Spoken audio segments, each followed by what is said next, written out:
Hello guys, and welcome back to the HistSleep channel.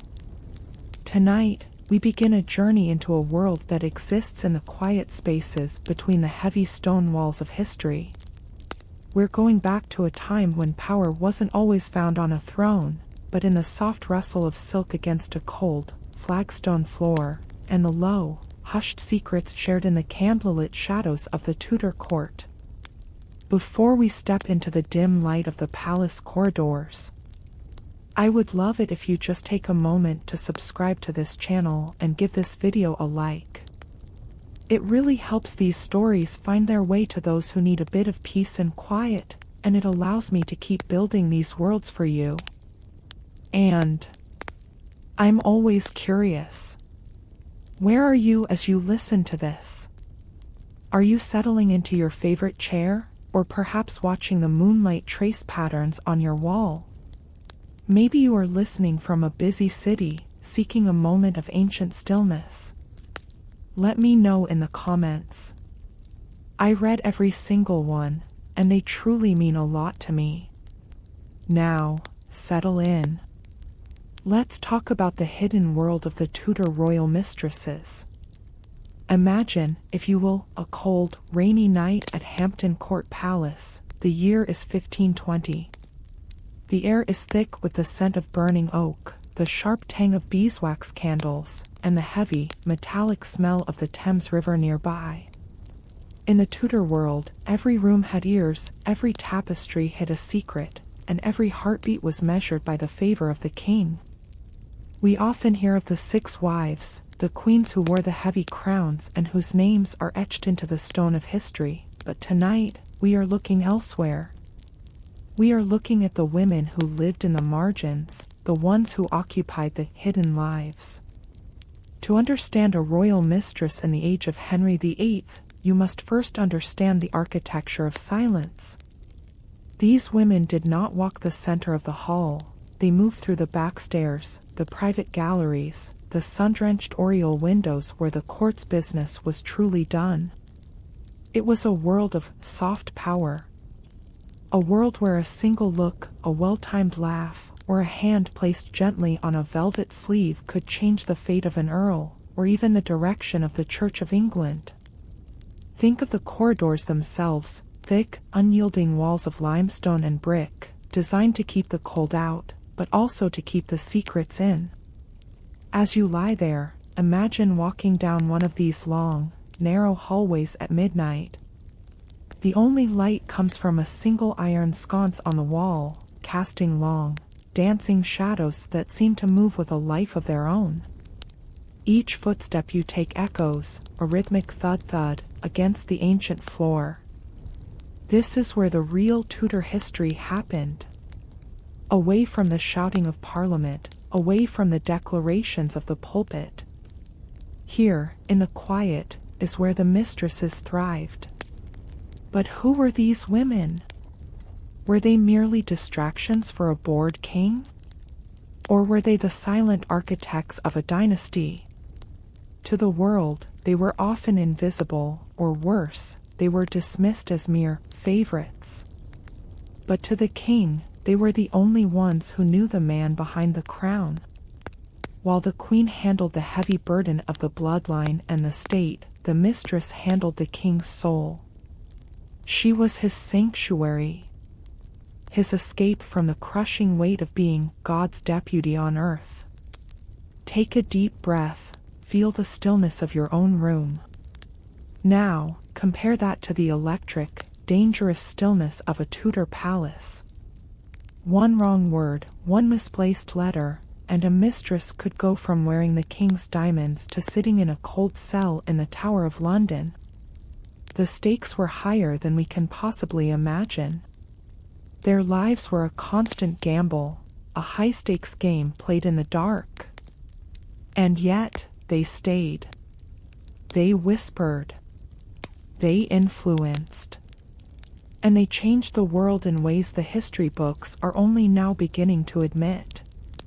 As we move through this story tonight, I want you to look beyond the jewelry and the gowns.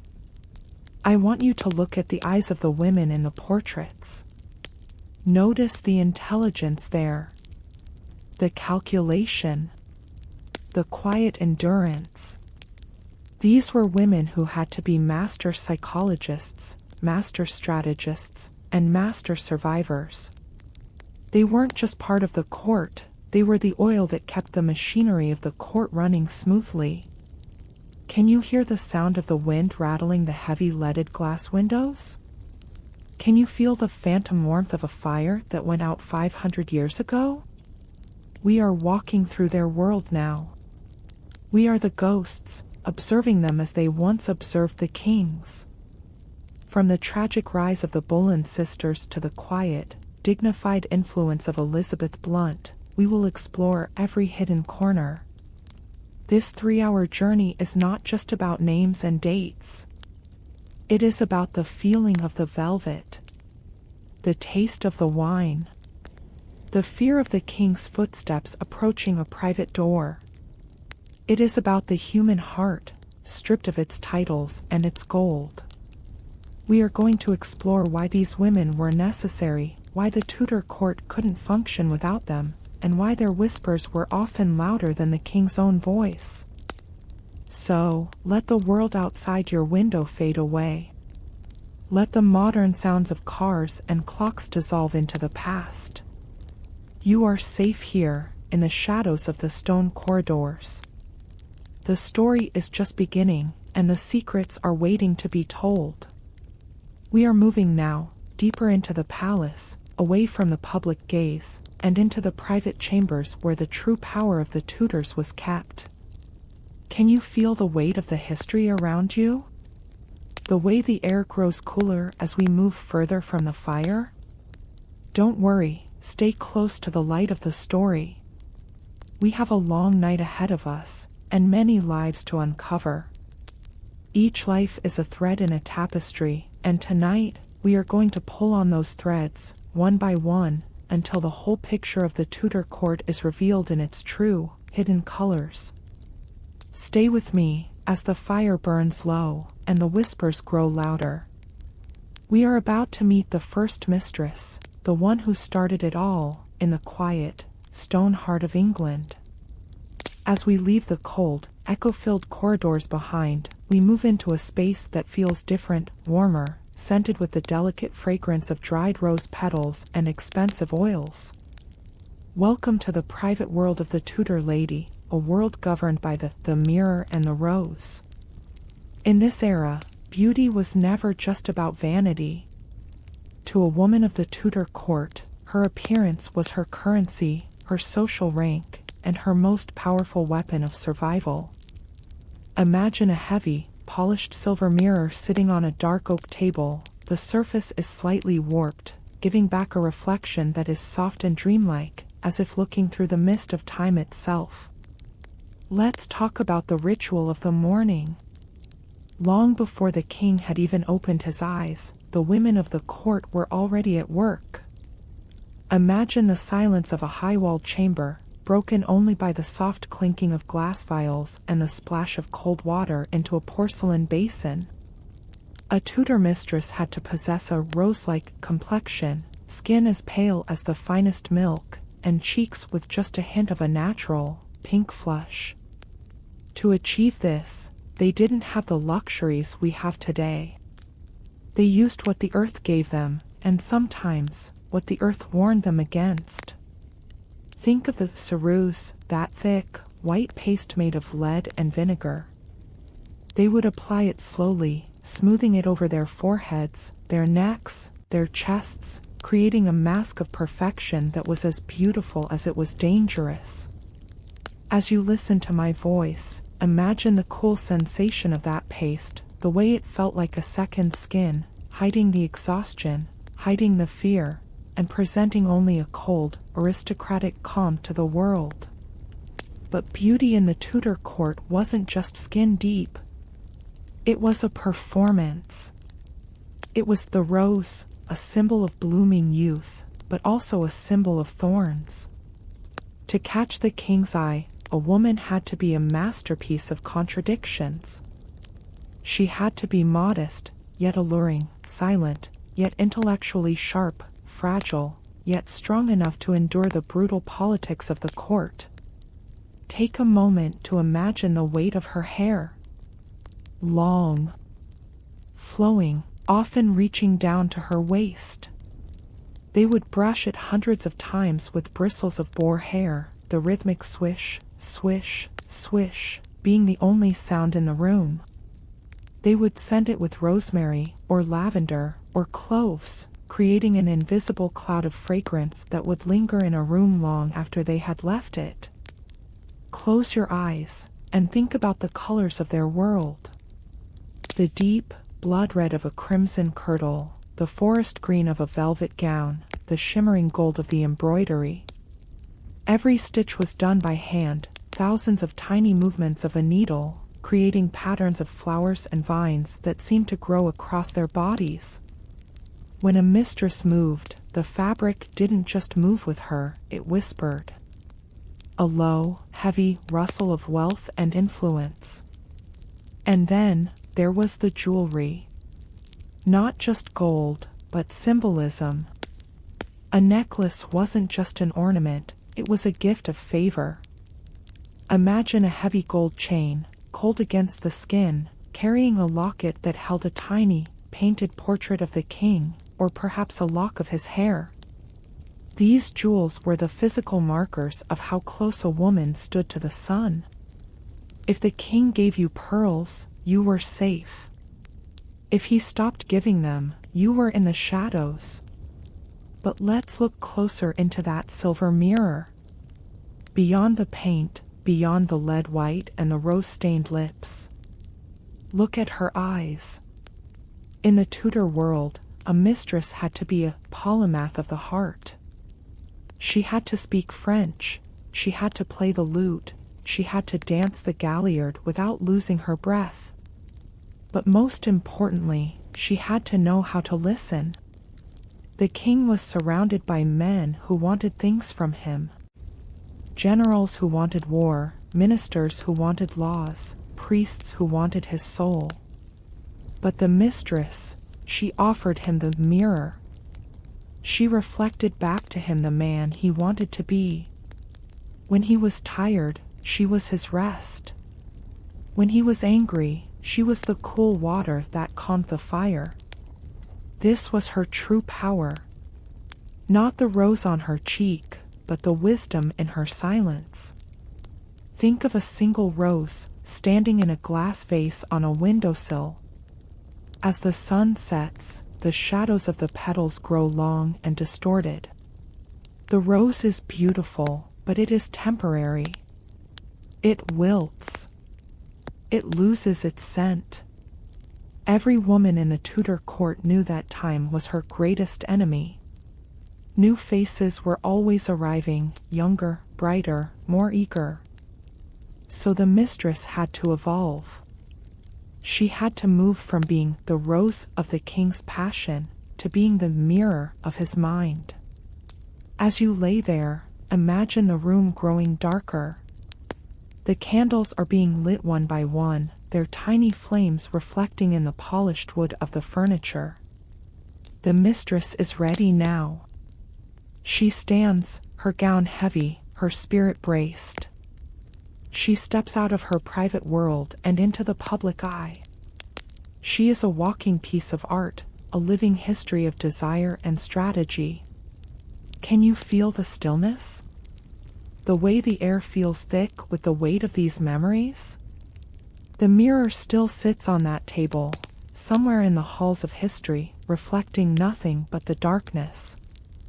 But the stories of the women who looked into it, those stories are still alive. They are the echoes of the mirror and the rose. Take a long, slow breath. Let the image of the Tudor rose drift in your mind. The red petals, the sharp thorns, the delicate scent. We are moving now, leaving the dressing chambers, and entering the world where these roses were put to the test. We are going to see how beauty turned into power, and how power turned into a legacy that even the centuries couldn't wash away. Sleep, or continue to drift with me, as we move from the reflection to the reality. The night is deep, the palace is quiet, and the story is only growing more intricate. Stay with me, in the soft light of the Tudor moon.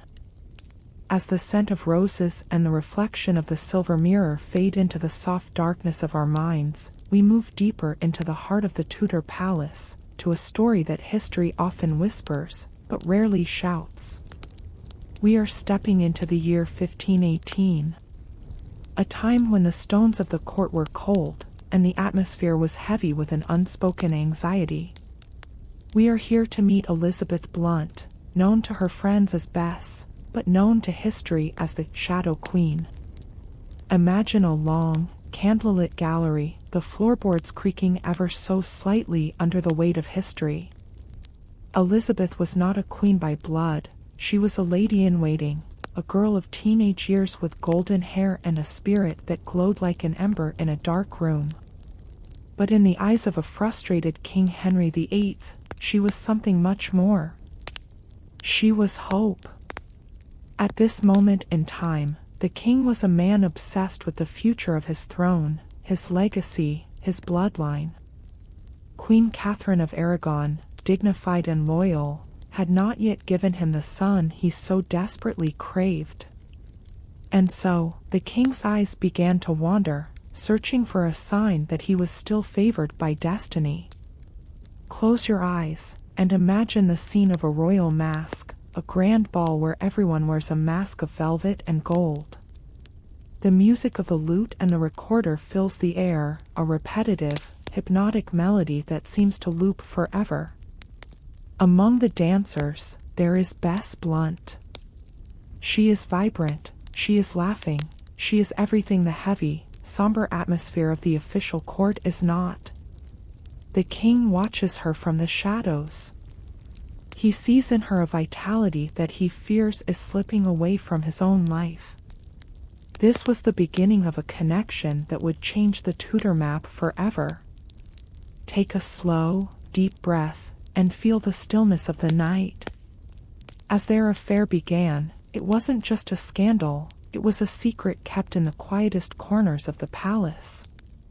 They met in private gardens where the frost clung to the hedges, in hunting lodges deep within the royal forests, away from the prying eyes of the ambassadors and the gossips. Elizabeth Blunt became the king's shadow. She held no crown, she sat on no throne, yet for a time, she held the king's heart more firmly than any woman in England. Think of the psychological weight Elizabeth carried. To be the mistress of a king like Henry was to walk on a tightrope made of silk.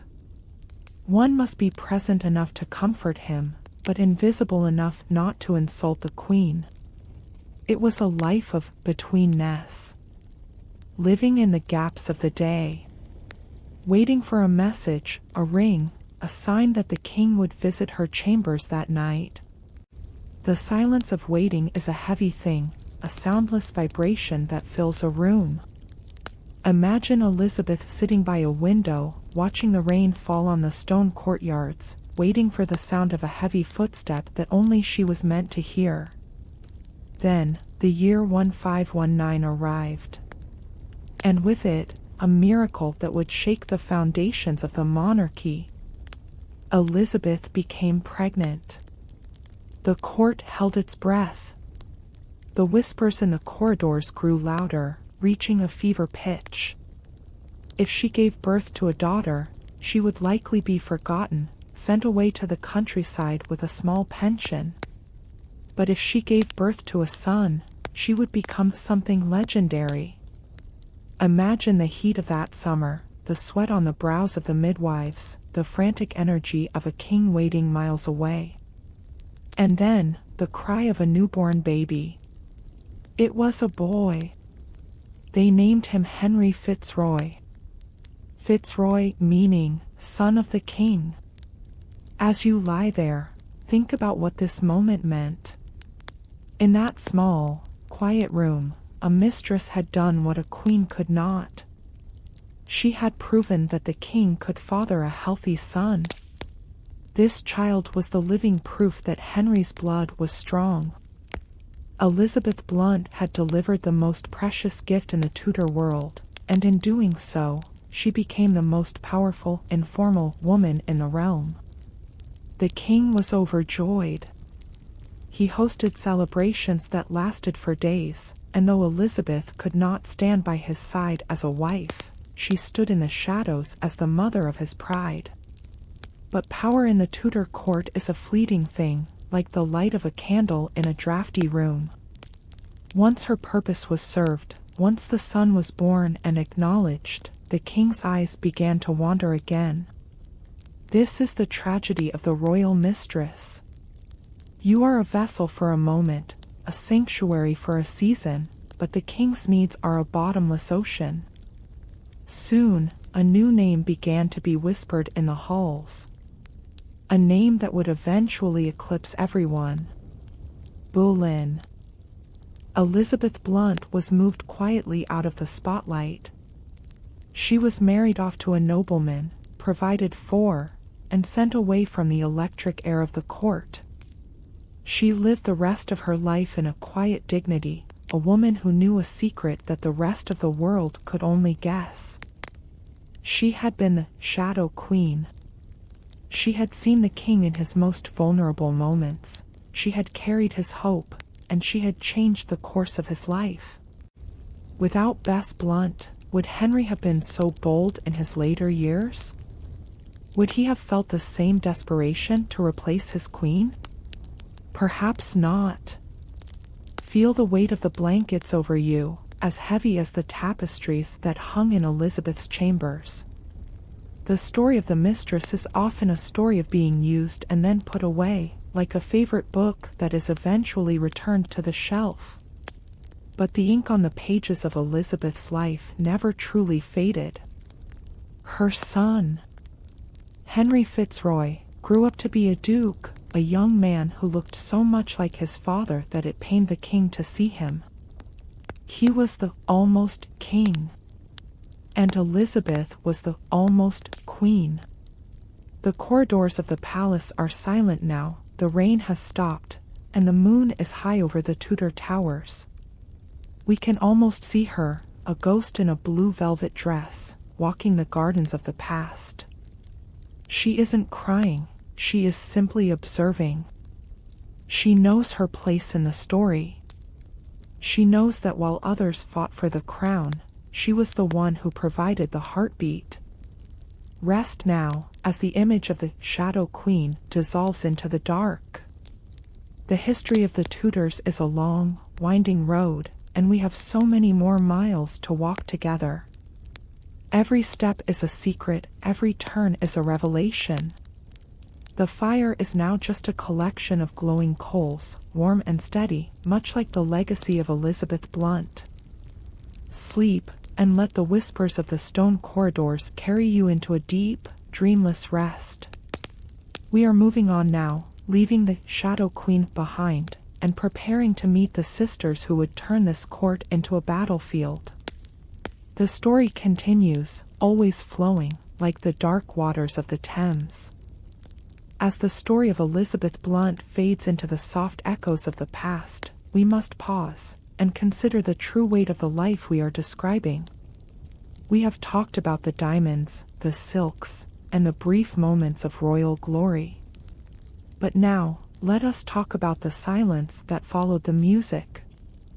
Let us talk about the silent cost of favor. Close your eyes and imagine a room, high in a tower, where the only sound is the rhythmic tick, tick, tick of a mechanical clock, and the occasional pop of a log in the fireplace.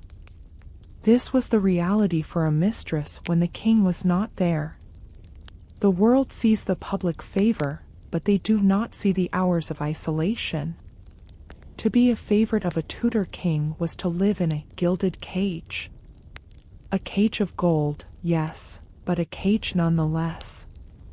Think about the psychological toll of being a woman whose entire existence depends on the mood of one man. Every morning, you wake up and wonder, does he still look at me with the same light in his eyes? Have I said something to displease him? Who is the new girl who arrived at court yesterday? It was a life of constant, low-level vibration, a quiet anxiety that hummed beneath the skin like a hive of bees. Take a long, slow breath. Feel the air entering your lungs, and as you exhale, imagine the heavy, stifling atmosphere of a Tudor chamber. These rooms were filled with beautiful things, tapestries from Flanders, silver bowls from Italy, furs from the cold north. But objects cannot speak. They cannot offer true comfort. A mistress often found herself surrounded by people who smiled at her face, but whispered behind her back. She was a woman without a tribe. She could not fully trust the queen's ladies, and she could not fully trust the other mistresses. She was an island, beautiful, but alone, surrounded by a sea of ambition and envy. Let us walk together, very slowly, through the gallery of the mind. See the portraits on the wall. Notice how many of these women have a slight shadow beneath their eyes.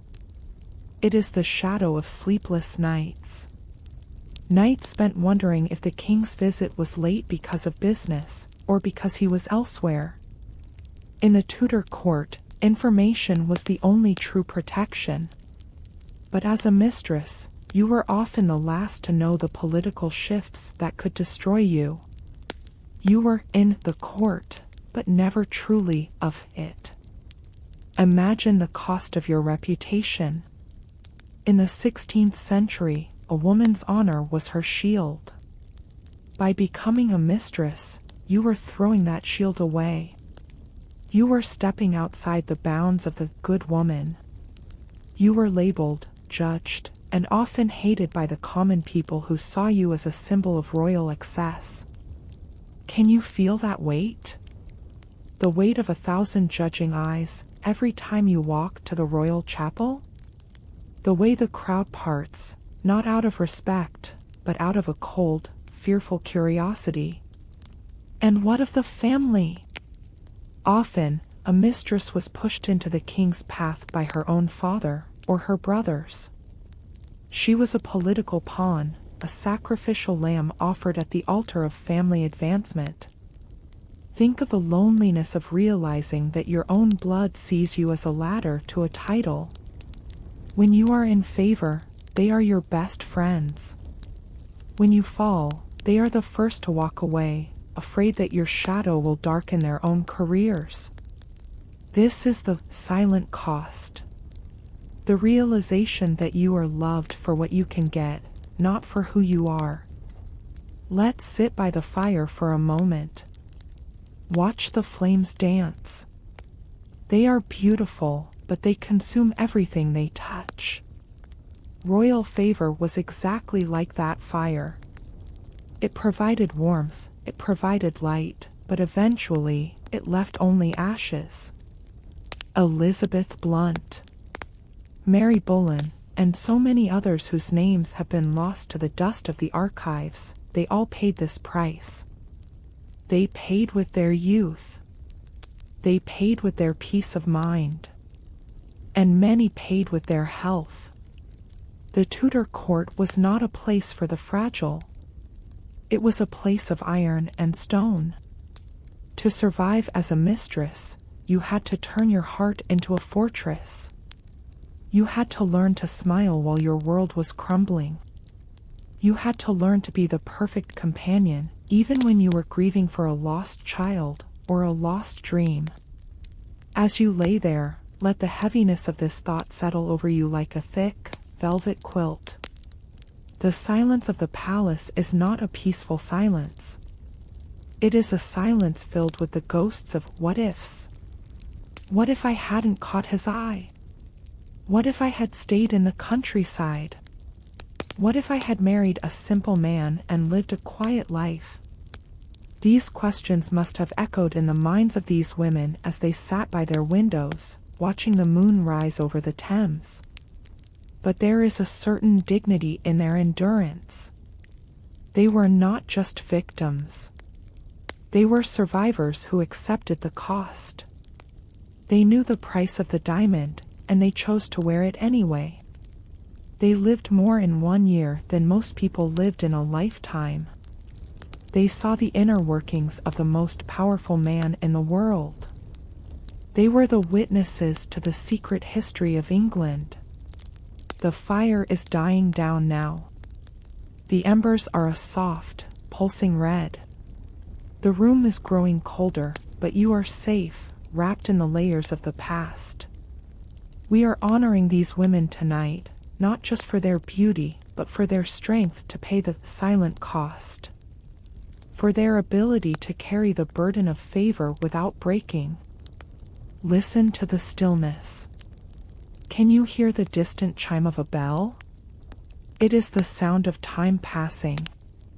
The Tudors are gone, their palaces are ruins or museums, but the human cost remains the same. Desires, fears, loneliness, and the search for a place to belong.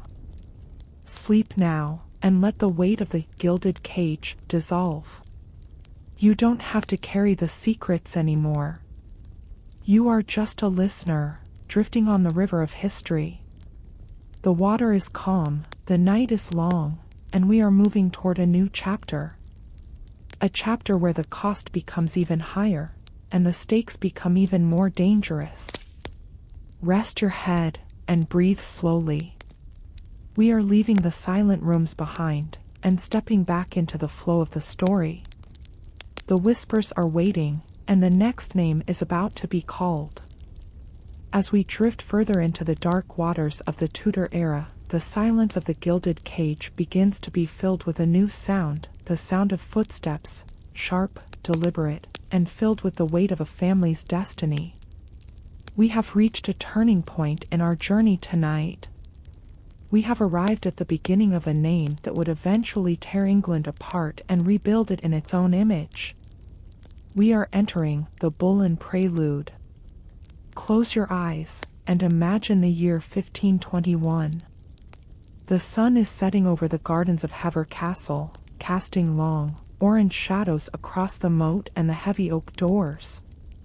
Here, in the quiet of the Kent countryside, the Boleyn family was waiting. They were not the ancient nobility, they were climbers, brilliant, sharp, and hungry for a place at the very center of the sun. At the head of this family was Thomas Boleyn, a man who viewed his daughters not just as children, but as the most valuable pieces on a chessboard. Take a slow, deep breath. Feel the cool evening air of the countryside. Before the world ever knew the name, and there was Mary. Mary Boleyn. Often called the other Boleyn girl, but tonight we see her as she truly was, the opening act of a revolution. She had just returned from the French court, a place of poetry, wine, and dangerous flirtations. She brought with her a certain French air, a way of moving, a way of laughing that felt like a fresh breeze in the stuffy English court. Imagine the first time she caught King Henry's eye. It wasn't in a crowded hall, but perhaps in a quiet moment during a hunt. The smell of damp earth, the sound of horses breathing in the cold air, and there was Mary. She was soft, where Elizabeth Blunt had been bright. She was experienced, where others were innocent. The king, always searching for a new sanctuary, was instantly captivated. But for Mary, this wasn't just a romance. It was a family business. Think of the psychological pressure of a young woman who knows her father and uncle are watching her every move, calculating the value of every royal smile she receives. Can you feel the tension in her shoulders as she sits at a banquet, knowing that her family's wealth, their titles, their very lives, depend on her ability to keep the king's interest? This is the true prelude. A game of high-stakes gambling played with the heart. As you lie there, let's explore the house of the Boleyns together. Walk with me through the corridors of Hever Castle. The walls are lined with dark wood, the air smells of lavender and old parchment. In the library, Thomas Bullen is writing letters, securing alliances, using his daughter's position to climb the social ladder. Mary was the key that unlocked the king's private chambers for her family. And for a few years, the plan worked perfectly. Her father became a viscount, her brother George gained favor, and the Bullen name became a whisper of power in every corner of the palace. But Mary's story is a quiet tragedy. Unlike her sister who would follow, Mary did not want a crown. She seemed to want something much more dangerous in the Tudor court. She wanted to be loved. But in the king's bed, love was a luxury she couldn't afford. She was a favorite, a sweetheart, but she was never an equal. As the months turned into years, the king's passion began to cool, as it always did. Now, imagine the silence of Mary's room when the messages from the king started to arrive less frequently. The long hours spent looking out at the Thames, watching the ships go by, wondering if she was just a temporary bridge for her family to cross. And then, the most pivotal moment of the prelude occurred. Her sister, Anne, returned from France. The dynamic changed in an instant. If Mary was the soft moonlight, Anne was a lightning bolt. She was darker, sharper, more educated, and she had watched her sisters rise and fall with a cold, analytical eye. And Bullen did not want to be another Mary. She did not want to be a prelude. She wanted to be the entire symphony. Can you feel the shift in the air? The court became a stage for a sibling rivalry that would change the world. Mary was pushed aside, not by an enemy, but by her own blood. Her role was over. She had paved the way. She had shown the king what a Bullen woman could offer. She was the preface to a book that would eventually be written in blood. But let us stay with Mary for a moment longer. In her quiet dismissal, there was a strange kind of freedom. She eventually found a man she actually loved, a soldier, and she married him in secret, risking the king's anger and her father's fury. She chose a quiet life over a gilded cage. Perhaps, in the end, the other Bullen girl was the wisest of them all. She survived the fire that eventually consumed her brother and her sister. As the night grows deeper, and your room grows still, think of the Bullen sisters as two sides of the same coin. One representing the soft surrender to favor, the other representing the fierce grab for power. Both were shaped by the same stone walls, the same ambitious father, and the same king who could never be satisfied. The story of the Bullens is often told through Anne's eyes, but the prelude belongs to Mary. She was the one who first navigated the dangerous waters. She was the one who felt the king's touch before it became a grip of iron. She is the ghost in the background of every portrait of the era, the woman who saw it all coming, but could do nothing to stop it.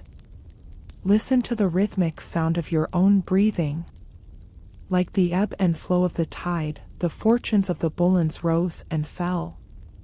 We are standing on the edge of the storm now. The prelude is ending, and the main act is about to begin. The whispers are turning into declarations. The court is holding its breath. Sleep, and let the images of Hever Castle, the green fields of Kent, and the flickering candles of the palace wash over you. You are moving through time, safe and sound, tucked away in the shadows of history. The night is long, and the story has many more layers to reveal. Rest now, for the next chapter requires us to be wide awake in our dreams. We are leaving Mary in her quiet countryside and returning to the electric, terrifying atmosphere of the king's inner circle. The air is changing, the stakes are rising, and the name Bullen is about to become a word that marks the end of an old world and the birth of a new one. We are moving deeper now, past the family ambitions of the Bullens, and into the very engine room of European politics. Imagine a room draped in heavy, dark crimson velvet, the windows are shut tight against the London fog, and the only sound is the rhythmic crackle of a dying fire. This is where we find the diplomatic pillow. In the history books, we are taught that treaties were signed in great halls, by men in fur-lined robes, with heavy wax seals and quill pens. But the real history, the history that decided the fate of nations, often happened in the quietest hours of the night, between the silk sheets of a mistress's bed. A royal mistress was never just a companion, she was the most effective intelligence officer in the realm. Take a slow, deep breath. Imagine the scent of the room, a mixture of expensive French musk, the metallic tang of old coins, and the sweet, lingering smoke of incense. The king is tired. His head is heavy with the weight of the French wars, the Spanish alliance, and the growing threat of the Reformation. Who does he turn to when the ministers have left? He turns to the woman who doesn't ask for a signature, but offers a listening ear. Think of the power of a whisper. A mistress knew things the king's council didn't. She knew which ambassador was lying, which courtier was taking bribes, and which queen was losing her influence. Because she existed outside the official hierarchy, people talked to her differently. They gave her gifts, jewels, land, secrets, hoping she would drop a specific name into the king's ear at just the right moment. This was the pillow diplomacy. It was soft, it was silent, and it was deadly efficient. As you lie there, imagine a Spanish ambassador, dressed in black silk, waiting in a dark hallway for a chance to speak with the mistress. He doesn't bring a formal scroll. He brings a pouch of gold coins and a message. Remind the king, he whispers, that Spain is his oldest ally. And that night, as the king lies in her arms, she doesn't talk about Spain directly. No. She is more subtle than that. She tells a story. A story about the beauty of Spanish lace, or the loyalty of a Spanish friend she once knew. She plants a seed. And in the morning, the king wakes up with a new thought, believing it was his own. The diplomatic pillow was a dangerous game of balance. If the mistress became too obvious in her political leanings, she would be targeted by the king's enemies. If she stayed too silent, she became useless to her family and her allies. She had to be a ghost in the machine. A phantom influence that left no paper trail. Think of the psychological complexity of this role. You are a lover, a counselor, and a spy, all at once. You have to remember which secret belongs to which ambassador. You have to remember which lie you told to the French to protect the king's interest. Every conversation was a labyrinth. Every smile was a strategic move. Can you feel the mental exhaustion? The way the mind must constantly spin, even when the body is meant to be at rest? Close your eyes, and let the darkness of the Tudor night envelop you. The palace is a giant, breathing animal, and the mistress is its heartbeat. Across the English Channel, in the courts of France and the Vatican, they knew her name. They discussed her in their secret dispatches. The king is under the influence of the lady, they would write. They feared her more than the king's generals because they couldn't fight her with swords. You cannot fight a whisper with a cannon.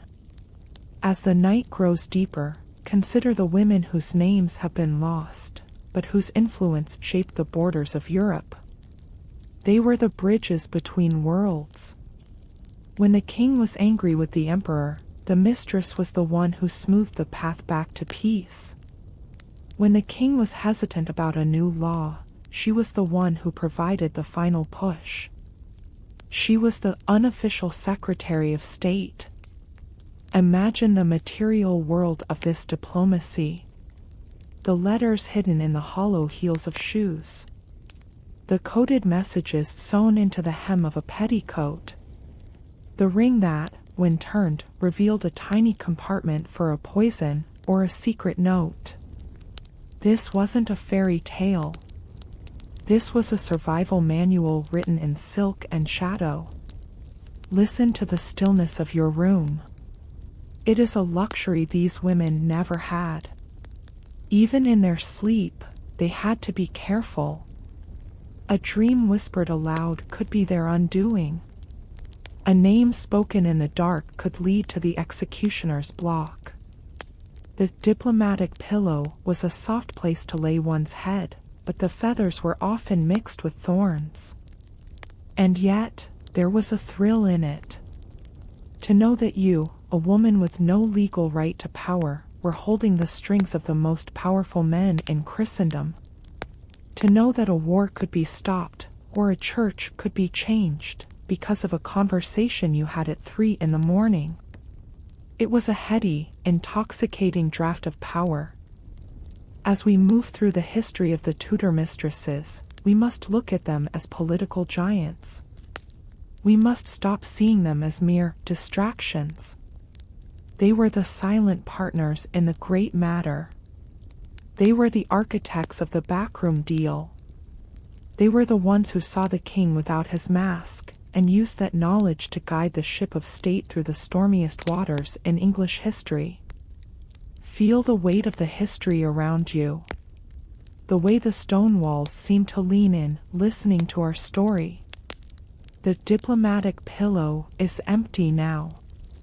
The silk has rotted, the velvet has faded, and the whispers have been swallowed by the centuries. But the impact remains. Every law, every border, every royal decree carries a trace of their influence. Rest now, as the fire in the grate turns to a soft, glowing ash. You are far away from the dangerous games of the court. You are in a place of peace, where no whispers can reach you, and no secrets are required. The story of the mistresses is a story of power, but it is also a story of the human need to be heard. Sleep, and let the images of the Tudor night wash over you. The long, dark galleries, the flickering candles, the soft rustle of silk, and the silent, heavy weight of the diplomatic pillow. We are moving forward, leaving the politics behind, and stepping into the private, heartbreaking world of the Queen's silent rival. The story is long, the night is vast, and you are safe in the flow of time. Sleep, just sleep. As we leave the hushed intimacy of the bedchamber behind, we move into a space that is slightly colder, more formal, and filled with the scent of old parchment and heavy ink. We are arriving at the most exclusive circle of the Tudor world. We are finding a seat at the Privy Table. In the 16th century, the Privy Council was the brain of the kingdom. It was where the king's most trusted advisors gathered to debate laws, plan wars, and manage the enormous machinery of the state. Officially, no woman was ever allowed to sit at that long, dark oak table. No woman was supposed to hear the debates about religious reform or the king's finances. But if you look closely at the shadows of history, you will see that the mistress was always there. She was the ghost in the council chamber, the silent participant who didn't need a chair to have a voice. Imagine the sound of a heavy quill scratching against a rough sheet of paper. Scratch, scratch, scratch. This is the sound of history being written. Now, imagine the king sitting at that table, surrounded by men who are shouting, arguing, and trying to push their own agendas. He is tired. His head aches from the complexity of the Reformation. He looks at the door, and he thinks of the woman who is waiting for him in the private gallery. She is not there to shout. She is there to offer the final word. The mistress's seat at the table was invisible, but it was often the most influential one. While the ministers presented facts and figures, she presented feelings and intuitions. She was the one who could say to the king, "I noticed that Lord Cromwell looked nervous today when you mentioned the monasteries. Perhaps he is hiding something." Or, "The French king's latest letter felt cold. Perhaps he is planning a betrayal." These were not just idle observations. They were political intelligence of the highest order. As you lie there, think about the power of the unwritten. We have thousands of documents from the Tudor era, letters, laws, and death warrants. But we don't have the whispers. We don't have the conversations that happened over a game of cards, or while walking through the palace orchards. This was where the mistress truly sat at the privy table. She was the filter through which the king saw his advisors.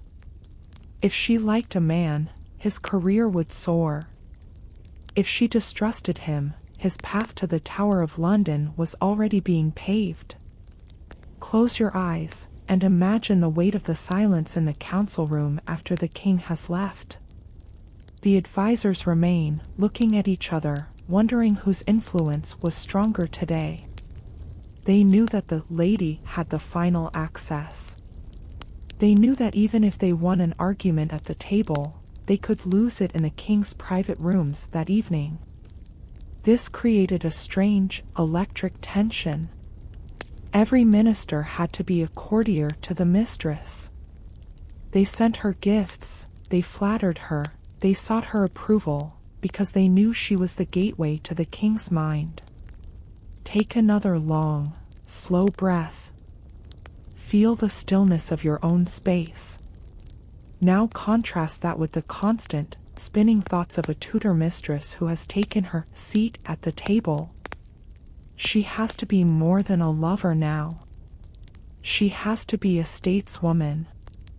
She has to understand the nuance of the law, the details of the treasury, and the shifting alliances of Europe. She is self-taught, driven by the instinct for survival. She knows that if the king's policies fail, she will be the one the public blames. The evil counselor is a title often given to the women who sat in these invisible seats. Think of the great matter.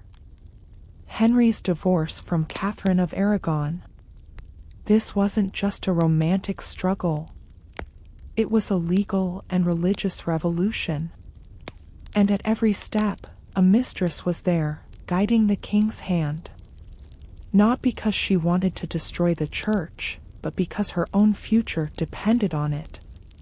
The privy table was the battlefield, and she was the general in the shadows. Imagine the smell of the room again. The heavy, sweet smell of the floor rushes, mixed with the sharp scent of the king's hunting hounds. The room is dim, the tapestries on the walls depict scenes of ancient kings and battles.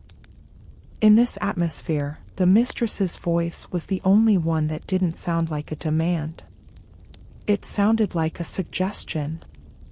And in the ears of a paranoid king, a suggestion is much more powerful than a command. As the night grows deeper, consider the intellectual burden of this role. To have a seat at the privy table meant you could never truly rest. You were always on. You had to analyze every word the king said, every mood swing, every flicker of doubt. You were the guardian of his legacy. If he made a mistake, it was your job to help him fix it, or to make sure someone else took the blame. Listen to the rhythmic sound of your breathing. Like the ticking of a clock, the history of the Tudors moves forward. The privy table is still there, in the museums of England, its dark wood scarred by the pens of men long dead. But the influence of the women who never sat in the chairs is still etched into the very laws of the land. They helped shape the Church of England. They helped decide the fate of the monasteries. They helped choose the men who would rule for the next 100 years. They were the silent counselors. The women who governed from the gallery. The ones who realized that the most powerful seat in the room isn't the one at the head of the table, but the one that follows the king when he leaves the room. Feel the weight of the history around you. The way the air seems to hold these ancient secrets. The privy table is quiet now. The arguments are over. The quill pens are dry. But the story of the influence remains. We are honoring these women tonight, not just for their beauty, but for their intellect. For their ability to navigate a man's world with a grace and a sharp intelligence that history has often tried to ignore. Rest now, as the fire in the grate turns to a soft, pulsing ash. You are far away from the dangerous politics of the council chamber. You are in a place of safety where no decisions need to be made, and no secrets need to be kept. The story of the Mistresses is a story of power, but it is also a story of the mind. Sleep, and let the images of the Tudor council wash over you. The long, dark table, the flickering candles, the scratching of the quills, and the silent, heavy weight of the invisible seat. We are moving forward, leaving the halls of power behind, and stepping into the delicate, heartbreaking world of the Queen's silent rival. The story is long, the night is vast, and you are safe in the flow of time. Sleep, just sleep. As the echoes of the Privy Council fade into the cold stone, we move into a space that feels crowded, yet strangely empty. We are entering the most delicate and heartbreaking territory of the Tudor court. The world of the Queen's silent rival. Imagine a grand, high-ceilinged room, partitioned by heavy, woven tapestries that depict scenes of old legends. On one side sits the Queen, the rightful, anointed wife, surrounded by her ladies, her prayer book, and the heavy weight of her lineage. And on the other side, perhaps only a few feet away, stands the mistress. They are forced to occupy the same air, the same sunlight, the same small, claustrophobic world of the court. This was not a war fought with shouting or weapons. It was a war of silence. A war of glances. A war of not looking. Take a slow, deep breath. Imagine the sound of a silk dress brushing against the floor as the mistress walks past the Queen. Swish, swish, swish. Everyone in the room holds their breath. The ladies in waiting stop their embroidery. The musicians slow their tempo. The Queen does not look up from her book, yet every nerve in her body is aware of the woman who just passed. This is the psychological landscape of the Tudor court, where the air is thick with things that cannot be said aloud. The Queen's silent rival was a ghost who took up physical space. For a queen like Catherine of Aragon, the presence of a mistress wasn't just a personal betrayal, it was a constant, public reminder of her own perceived failures. In her mind, every diamond the mistress wore was a stone taken from her own crown. Every laugh the mistress shared with the king was a moment stolen from her marriage. And yet, she had to remain a queen. She had to be composed, dignified, and impossibly patient. But what about the mistress? Imagine the pressure of being the rival. You are the usurper. You are the woman who has broken the sanctuary of the royal marriage. You know that the Queen's eyes, even when they are closed in prayer, are judging you. You are surrounded by the Queen's loyal friends who would love nothing more than to see you trip on your gown, or make a mistake in your speech. You are living in a house where you are the most desired guest and the most hated intruder. Close your eyes and feel the stillness of your own room. Now, imagine the stillness of a shared banquet table. The king sits in the middle, powerful, laughing, seemingly oblivious to the ice-cold tension on either side of him. The queen sits to his right, the mistress stands or sits nearby. They must share the same food, hear the same music, breathe the same scented air. The silence between them is like a physical wall, invisible but impenetrable. It is a silence that screams. Think of the small, subtle ways they fought. The queen might choose a specific color of dress, a regal purple or a defiant gold, to remind everyone who held the title. The mistress might choose a style of hair, or a specific perfume, that she knows the king prefers. It was a battle of soft power. A battle of the senses. As you lie there, let the mind wander to the private chambers of the queen. Imagine her sitting by the fire late at night, after the court has gone to sleep. She is looking at the embers, the same embers we have been watching. She is wondering what happened to the young man she married. She is wondering if the woman in the next room is truly more beautiful, or if she is just new. There is a deep, ancient loneliness in being a queen whose place has been taken by a silent rival. But let us also look at the mistress in her own private room. Is she happy? Or is she looking into her mirror, seeing the first fine lines of age, and knowing that one day, she too will be the former rival? She knows that she is a temporary season in the king's long year. She knows that her power is borrowed, and that the queen's title, however lonely, is permanent.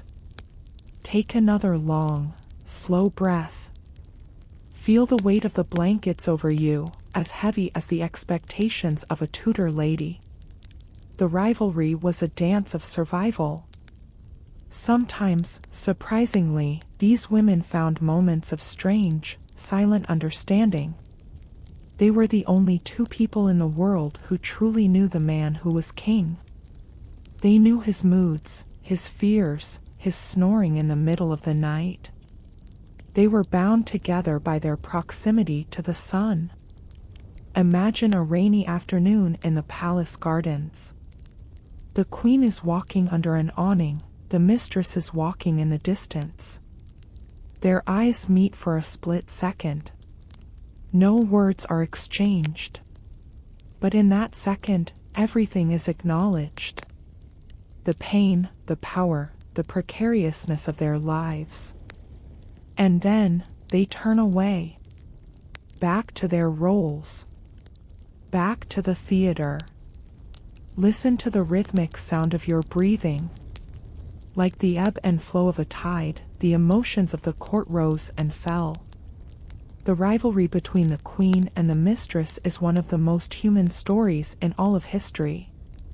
It is a story of heart versus duty, passion versus tradition. It is a story that repeats in every generation, but never with such high stakes as in the age of the Tudors. Think of the corridors again, the ones we walked in the beginning. Can you see them? Two women, walking in opposite directions, their shadows crossing on the stone floor. They are gone now. The queen, the mistress, the king, they are all dust. But the feeling of that rivalry, that quiet, intense vibration of the heart, it remains in the stones. We are honoring both of them tonight.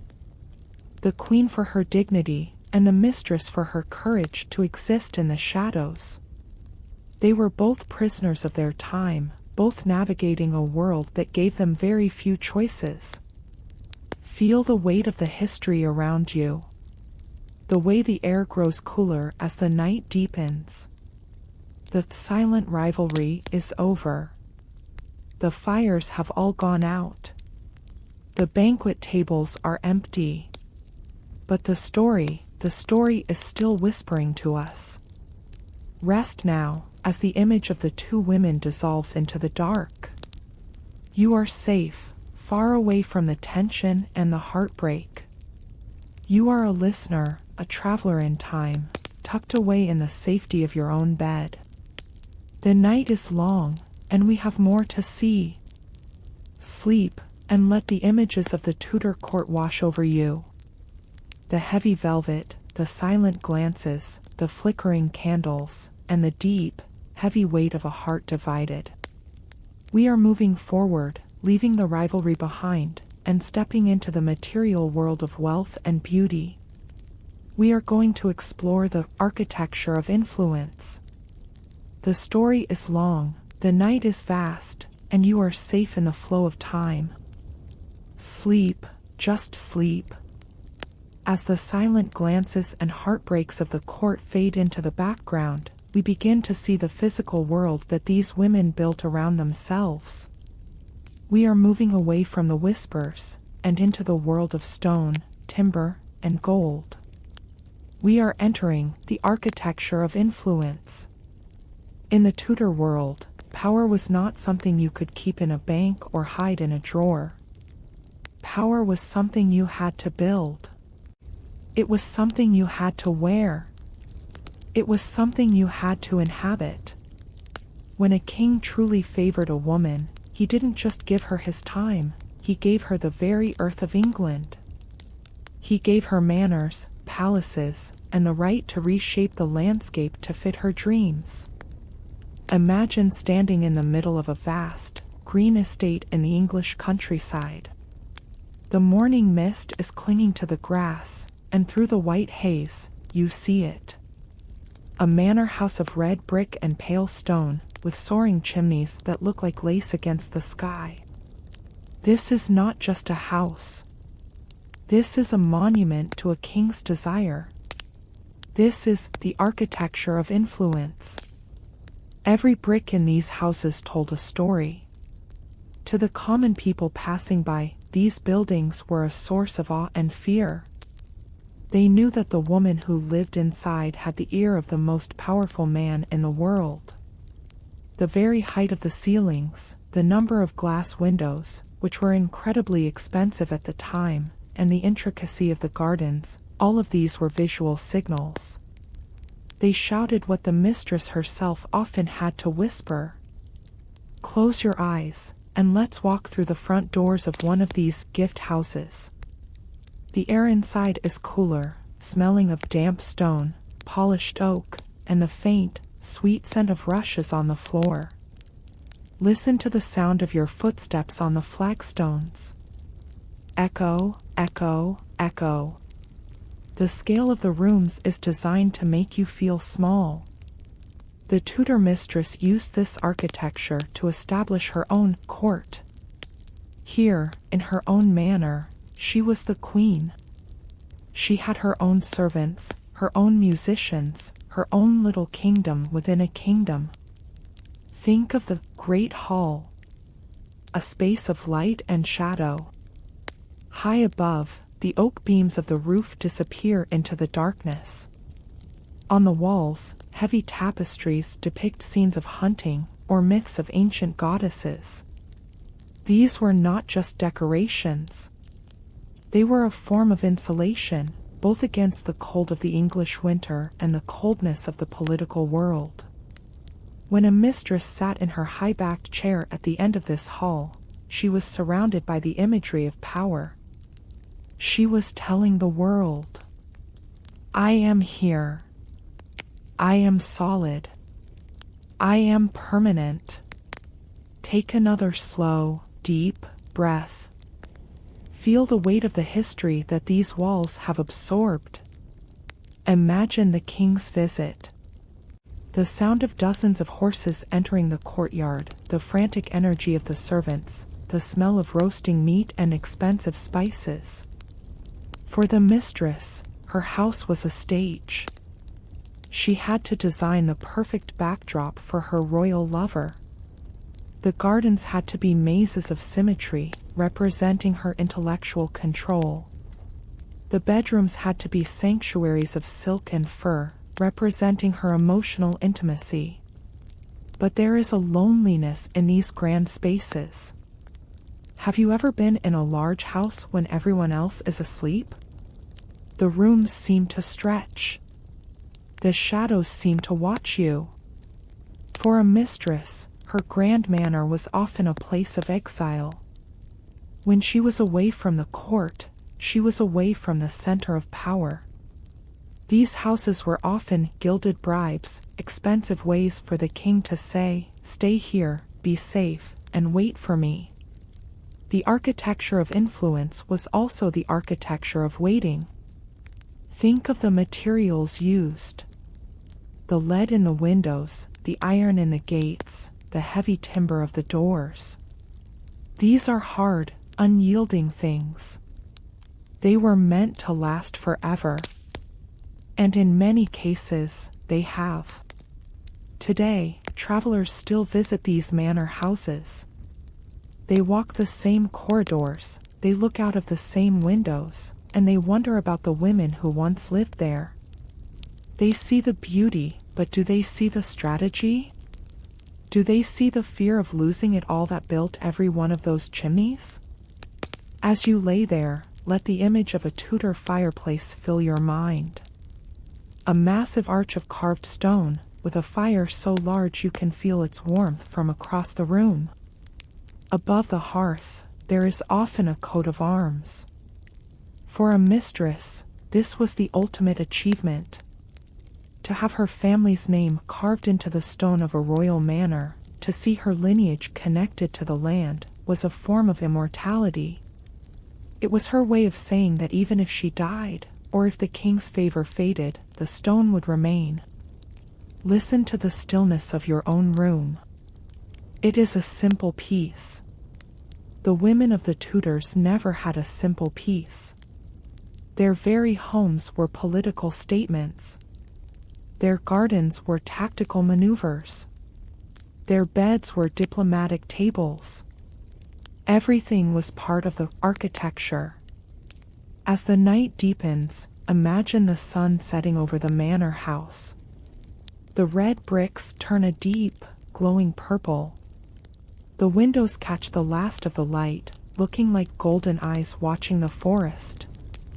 The house settles, the wood creaking as it cools. Inside, the mistress is sitting by her window. She is looking at the land she owns, and she is wondering if it is enough. She is wondering if she would trade it all for a different life, a life where she didn't have to be a masterpiece. Feel the weight of the history around you. The way the air feels thick with the memory of these grand houses. The architecture of influence is still standing in the hills of England, silent witnesses to the power of the women history tried to forget. We are honoring them tonight by walking through their halls, by touching their stones, and by listening to the stories they left behind. Rest now, as the image of the manor house dissolves into the mist. You are safe, far away from the responsibilities of power and the burdens of stone. You are a traveler in time, tucked away in the sanctuary of your own dreams. The night is long, and we have more to see. Sleep, and let the images of the Tudor world wash over you. The heavy brickwork, the intricate chimneys, the silent gardens, and the deep, heavy weight of a legacy built in stone. We are moving forward, leaving the manors behind, and stepping back into the heart of the king himself. We are going to explore the king's loneliness. The story is long, the night is vast, and you are safe in the flow of time. Sleep, just sleep. We have reached the midpoint of our journey tonight. The halfway mark between the secrets of the past and the revelations of the future. We have seen the mistresses in their silks, we have walked through their manors, and we have whispered in their corridors. But now, we must turn our gaze away from the women, and look toward the center of the storm. We must look at the king himself. We are entering the midpoint, a king's loneliness. Close your eyes and imagine a night in late autumn at Windsor Castle. The wind is howling through the battlements, and the rain is beating against the high, stone walls. Inside the king's private bedchamber, the fire is struggling to stay alive, casting long, twisted shadows across the heavy oak furniture. Here, in this room, sits Henry VIII. He is not a king in this moment. He is just a man. A man sitting in a chair, surrounded by a silence so heavy it feels like a physical weight on his shoulders. Take a slow, deep breath. Imagine the feeling of being the most powerful person in the world, yet having no one you can truly trust. To be a Tudor king was to be a god on earth, but gods are always alone. Every person who entered his room wanted something. His ministers wanted power, his soldiers wanted war, his wives wanted an heir, and his people wanted bread. No one ever asked the king, "How are you feeling tonight, Henry?" No one ever looked at the man behind the crown and saw the fear, the doubt, and the exhaustion. This is why the mistress was so essential. She was the only person who offered him a human space. In the arms of a mistress, for a few hours at least, the crown could be set aside on the nightstand. He could be Henry, a man who loved music, a man who was afraid of the plague, a man who felt the creeping cold of middle age in his bones. The mistress provided the antidote to the king's loneliness. She wasn't a political alliance. She wasn't a treaty in a dress. She was a choice. As you lie there, think about the psychological burden of being the sun around which an entire nation revolves. If the sun flickers, the world freezes. Henry knew this. He had to be strong, he had to be decisive, he had to be terrifying. But no human being can wear a mask of iron for 24 hours a day. Eventually, the metal starts to cut into the skin. The loneliness of the king was a silent vacuum. Imagine him lying awake at 3 in the morning, listening to the guards pacing outside his door. Clink, clink, clink. The sound of armor on stone. He is surrounded by guards, yet he is unprotected from his own thoughts. He thinks about the friends he has executed, the wives he has rejected, the children he has lost. In these dark hours, the faces of the past come back to haunt the corridors of his mind. And it is in these moments that he would send for the mistress. Take another long, slow breath. Feel the stillness of the air. When the mistress arrived, she didn't bring documents or petitions. She brought a lute, or a book of poetry, or simply her presence. She would sit on a low stool by his feet, and for a moment, the vacuum of loneliness would be filled. They would talk about things that didn't matter, the way the deer were running in the forest, the taste of a new wine, the melody of a song they both liked. These unimportant conversations were the only things keeping the king's mind from breaking under the pressure of the state. Close your eyes, and let the image of a single candle flame fill your vision. Watch it flicker in the draught.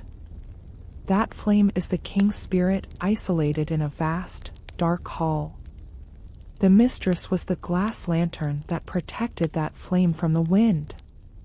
Without her, the king would have become a monster much sooner than he did. She was the buffer between his humanity and his power. But there is a tragedy in this loneliness, too. Because even with the mistress, the king could never be entirely sure. A voice in the back of his mind would always whisper, "Does she love me? Or does she love the king? Is she listening to my heart, or is she listening for a secret she can sell to her father?" This is the ultimate curse of the throne. Even intimacy is a transaction. Even a kiss can be a political move. The king's loneliness was so deep that even love felt like a trap. Listen to the rhythmic sound of your breathing. Like the tide against the shore, the king's moods shifted from joy to despair. He was a man who needed constant validation because, deep down, he was terrified that he was not enough. He needed the mistress to tell him he was wise, that he was handsome, that he was still the golden prince of his youth. He was chasing a ghost of himself, and the mistress was the one who had to hold the mirror. As the night grows deeper, imagine the silence returning to the palace. The mistress has gone back to her own chambers. The king is alone again. He stands by the window, looking out at the dark silhouette of London. The city is sleeping, unaware of the man who keeps watch over their lives. He feels the weight of the crown again, heavy, cold, and permanent. Think of the corridors we walked earlier. They are the veins of the palace, and the king's loneliness is the blood that flows through them. It is a cold blood. A blood that demands sacrifice. We are honoring the human side of history tonight by acknowledging that even the most powerful people are driven by the simplest needs, the need to be seen, the need to be comforted, and the need to feel that they are not alone in the dark. Feel the weight of the history around you. The way the air feels thick with the memory of a king who had everything, yet had nothing. The midpoint is a place of reflection. A place to realize that all the power in the world cannot buy a single hour of true peace. Only the quiet, only the sleep, can provide that. Rest now, as the image of the solitary king dissolves into the shadows. You are safe, far away from the burdens of crowns and the isolation of thrones. You are a traveler in time, tucked away in the sanctuary of your own rest. The night is long, and we have more to see.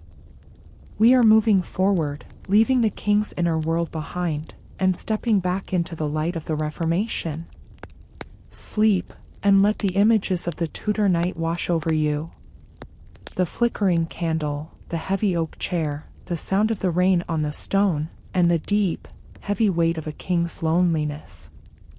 We are moving toward the fire, toward the change, toward the women who would use the king's heart to change the world's soul. The story is long, the night is vast, and you are safe in the flow of time. Sleep, just sleep. As we leave the king in his solitary room, the silence begins to change. It is no longer just the silence of loneliness, it is the heavy, electric silence that comes before a lightning strike. We are moving into a time when the private desires of a room began to shatter the windows of the world. We are entering the era of the mistress of the Reformation. Imagine a small, leather-bound book, hidden beneath a velvet pillow in a mistress's chamber. The pages are thin, the ink is dark, and the words inside are dangerous. This is not a book of poetry or a diary of secrets. It is a forbidden Bible or a treatise by a radical thinker from across the sea. For centuries, the world had looked to Rome for the light of God. But in the quiet hours of the Tudor night, the mistress began to offer the king a different kind of light. Feel the stillness of the air around you. Think of how a single conversation can change the soul of a nation. The Reformation in England did not start with a grand decree in a cathedral. It started with a whisper against a royal ear. It started with a mistress pointing to a passage in a forbidden book and saying, "Why should a king answer to a pope when a king is chosen by God?" This was the ultimate use of soft power. The mistress of this era was not just a companion of the heart, she was a companion of the mind. She was a woman who read. She was a woman who thought. And she was a woman who knew that to keep the king, she had to change the world he lived in. As you lie there, imagine the intellectual dance they shared. The king, always a scholar at heart, found himself captivated by a new kind of intimacy, the intimacy of a shared rebellion. Close your eyes, and let's walk through the corridors of the mind. See the old statues of the saints in the palace chapel, their stone faces covered in the dust of centuries. To the people of the time, the church was as permanent as the mountains. But the mistress knew better. She saw the cracks in the stone. She saw that the king's desire to marry her, to have a legitimate son, was the hammer that could break that ancient mountain into pieces. Take another long, slow breath. Imagine the smell of old incense and burning tallow candles. The mistress began to surround the king with new voices. Men like Thomas Cranmer, men who spoke of a new way to pray. She wasn't just a lover, she was a patron of a revolution. Every time the Pope said no to the king's divorce, the mistress was there to whisper yes to a new destiny. She became the bridge between the king's earthly passion and his spiritual ambition. The psychological stakes were higher than ever before. This was no longer just about jewels or manners. This was about eternity. Think of the weight on the mistress's shoulders. If the Reformation failed, she would be burned as a heretic. If it succeeded, she would be the mother of a new church. Can you feel that tension? A woman standing between two worlds, holding the king's hand as he prepared to jump into the unknown. Listen to the rhythmic sound of your breathing. Like the turning of a heavy page, history was shifting. The mistress of the Reformation had to be more than a survivor, she had to be a visionary. She had to convince a man who was deeply traditional, deeply religious, that he was the new David, the new Solomon. She had to rewrite his identity. Think of the great matter once more. The years of waiting. The endless legal battles in London and Rome. While the lawyers argued, the mistress and the king sat in the gardens, talking about a world where the king's word was the final word. She was the one who kept his resolve from crumbling. When he grew tired of the fight, she was the one who reminded him of the prize. A crown for her, a son for him, and a new soul for England. As the night grows deeper, imagine the sound of the first English Bibles being printed. The rhythmic thud, thud, thud of the wooden presses. Each page was a blow to the old order. And behind the printing of those pages was the influence of a woman who knew that the truth could be a weapon. She was the mistress of change. But let us look at the shadow of this power. To change a religion is to create enemies in every village and every town. The mistress became the face of the new way, and for those who loved the old traditions, she was a demon. They called her a witch. They said she had enchanted the king with charms and potions. But her only potion was her intellect, and her only charm was her ability to understand the king's deepest desires. Feel the weight of the history around you. The way the air feels electric with the memory of this spiritual fire. The Reformation changed the way we think, the way we pray, and the way we live. And at its heart, in the quietest rooms of the palace, was a woman who refused to be just a footnote. She wanted to be the architect of a new age. Rest now, as the image of the forbidden book and the silver cross dissolves into the dark. You are safe, far away from the fires of the Reformation and the battles of the soul. You are a listener, a traveler in time, tucked away in the sanctuary of your own bed. The night is long, and we have more to see. We are moving forward, leaving the spiritual battles behind and stepping into the material world of beauty and luxury. We are going to explore the jewels of the uncrowned. As you drift closer to sleep, imagine the dust of the old cathedrals settling. The wind is quiet now. The revolution has begun, but the night is still for you. The candles of the past are burning low, but the story is still shining. Sleep, and let the images of the Tudor Reformation wash over you. The leather-bound books, the whispered prayers, the heavy stone statues, and the deep, heavy weight of a woman who changed the course of God and man. The story is long, the night is vast, and you are safe in the flow of time. Sleep, just sleep. As we drift away from the intellectual fire of the Reformation, the atmosphere around us begins to shift once again. It is no longer a light of the spirit, but a cold, brilliant light reflecting off diamonds, rubies, and emeralds.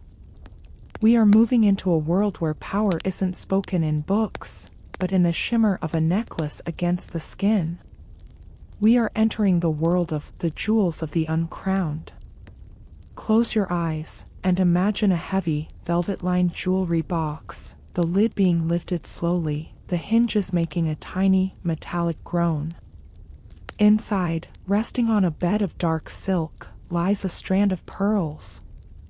Each pearl is a drop of frozen moonlight, pulled from the depths of the ocean to satisfy a royal whim. In the Tudor world, jewelry was never just decoration. It was a message.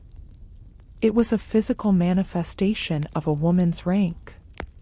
When a mistress walked through the hall, the light dancing off her jewels told everyone exactly how much she was worth in the king's eyes. Take a slow, deep breath. Feel the stillness of the air. For the royal mistress, these jewels were her only true security. Lands could be seized, titles could be stripped away, but a handful of diamonds or a gold chain could be hidden, carried, or sold in times of desperate need. Imagine Mary Boleyn or Elizabeth Blount sitting alone in their chambers late at night, the only light coming from a single beeswax candle. They would hold these gems in their hands, feeling their cold weight, looking for their future in the sparkle of the firelight. Think of the physical weight of these ornaments. Tudor jewelry was not light or delicate. It was heavy gold, thick silver, and solid stone. When a woman wore these pieces, she was wearing the weight of history itself. Imagine a massive B-shaped gold pendant with 3 teardrop pearls hanging from its base. This was the emblem of the Boleyn family's rise. Every time that cold metal touched her skin, it was a substitute for the king's touch. These stones knew secrets. They were present for the whispers, the kisses, and the sudden outbursts of royal temper. Now, walk with me slowly into the dressing chamber. The air is thick with the scent of musk and rosewater. Spread across the dressing table are hundreds of pieces of gold and silver. Brooches, bracelets, rings, and the famous pins used to hold the elaborate French hoods in place. Each diamond here is like a move in a game of chess. When the king gave a mistress a new gem, the entire court watched. They knew that the balance of power was shifting. Jewelry was the currency of favor, and the mistress was the richest woman in the realm. Take another long, slow breath. Compare the silence of your own room to the glittering anxiety of the palace. A mistress's jewels were her armor. When she stood before the queen, her expensive stones were a silent insult to the queen's birthright. It was a battle of the senses. Ruby against sapphire. Gold against silver. Each piece was a trophy of a midnight promise the king had whispered in the dark. Think of the craftsmen who made these things. In the dark alleys of London, sitting by tiny lamps, they spent thousands of hours twisting gold wire into intricate patterns. They didn't know whose neck would wear their work. They didn't know that a single necklace could start a war or end a dynasty. They only knew beauty. And when that beauty was placed upon the body of a mistress, it became a lethal weapon. Now, let your eyes move from the gems to the fabrics. The gowns were a marvel of silk and velvet. Imagine thousands of tiny, hand-sewn stitches, gold threads woven into patterns of lilies and roses, making a soft, rhythmic sound with every step she took. Swish, swish, swish. This was the music of the elite. As you lay there, imagine your hand brushing against that cool, heavy silk. It is a fabric that holds the temperature of the room, a fabric that marks the boundary between the common and the divine. Listen to the stillness. There is a strange melancholy in Tudor jewelry. Today, when we see these pieces in museums, they are static, lifeless. But once, they were alive. They pulsed with the heartbeat of a woman who was fighting for her place in the sun. They absorbed her sweat, her perfume, and perhaps her tears. Those stones were witnesses to the last kiss of a king, and the moment his mood turned cold. The jewels remain, but the people are dust. Let the windows of your memory open like a night bird's wings. You are in a chamber now, looking out at the moon over the Thames. On the table lies a diamond necklace, appearing blue in the moonlight. It looks like a cold, blue eye watching you. This was the residue of their lives. When a mistress fell from grace, the first thing they took were the jewels. They were stripped of their glitter and returned to the royal treasury, waiting for the next woman to catch the king's eye. It was a cruel, beautiful cycle. Feel the rhythm of your own breathing. With every exhale, the dust of history settles. We aren't just looking at stones tonight, we are looking at the desire that made those stones valuable. A woman's life, her honor, and her love, all compressed into these small, hard objects. The jewels of the uncrowned are the footprints of a life lived at the edge of the world. The night is growing deeper. The candles are flickering out. The jewelry box on the table is disappearing into the shadows. But the brilliance remains in your mind. You are safe. You are free. You do not have to wear the weight of a crown or the burden of a heavy gold chain. You are just the listener, drifting on the river of time. Rest now, and take the glimmer of the Tudor gems into your dreams. As we leave these material riches behind, we will find a new chapter. A chapter where the woman behind the jewels becomes even more brilliant. The story of the mistresses is reaching a final, unexpected turn. Sleep, and feel the cool touch of the Tudor night. Heavy velvet, gold chains, strings of pearls, and the long, silent sigh of a queen who never wore a crown.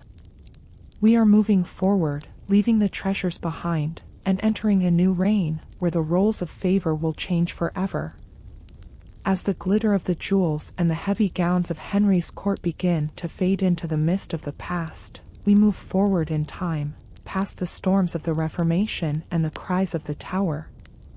We are arriving at a new era, a different kind of court, under the reign of the Virgin Queen, Elizabeth I.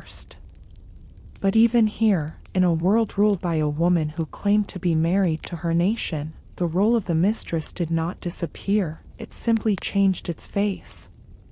We are entering the world of Elizabeth I and the unspoken favor. Imagine a room at Whitehall Palace. The year is 1575. The windows are tall, the light is pale and silvery, and the air is filled with the scent of dried herbs and expensive tobacco. On the throne sits Elizabeth, a woman who watched her mother, and Boleyn, pay the ultimate price for being a king's obsession. Because of this, Elizabeth turned the concept of the royal mistress upside down.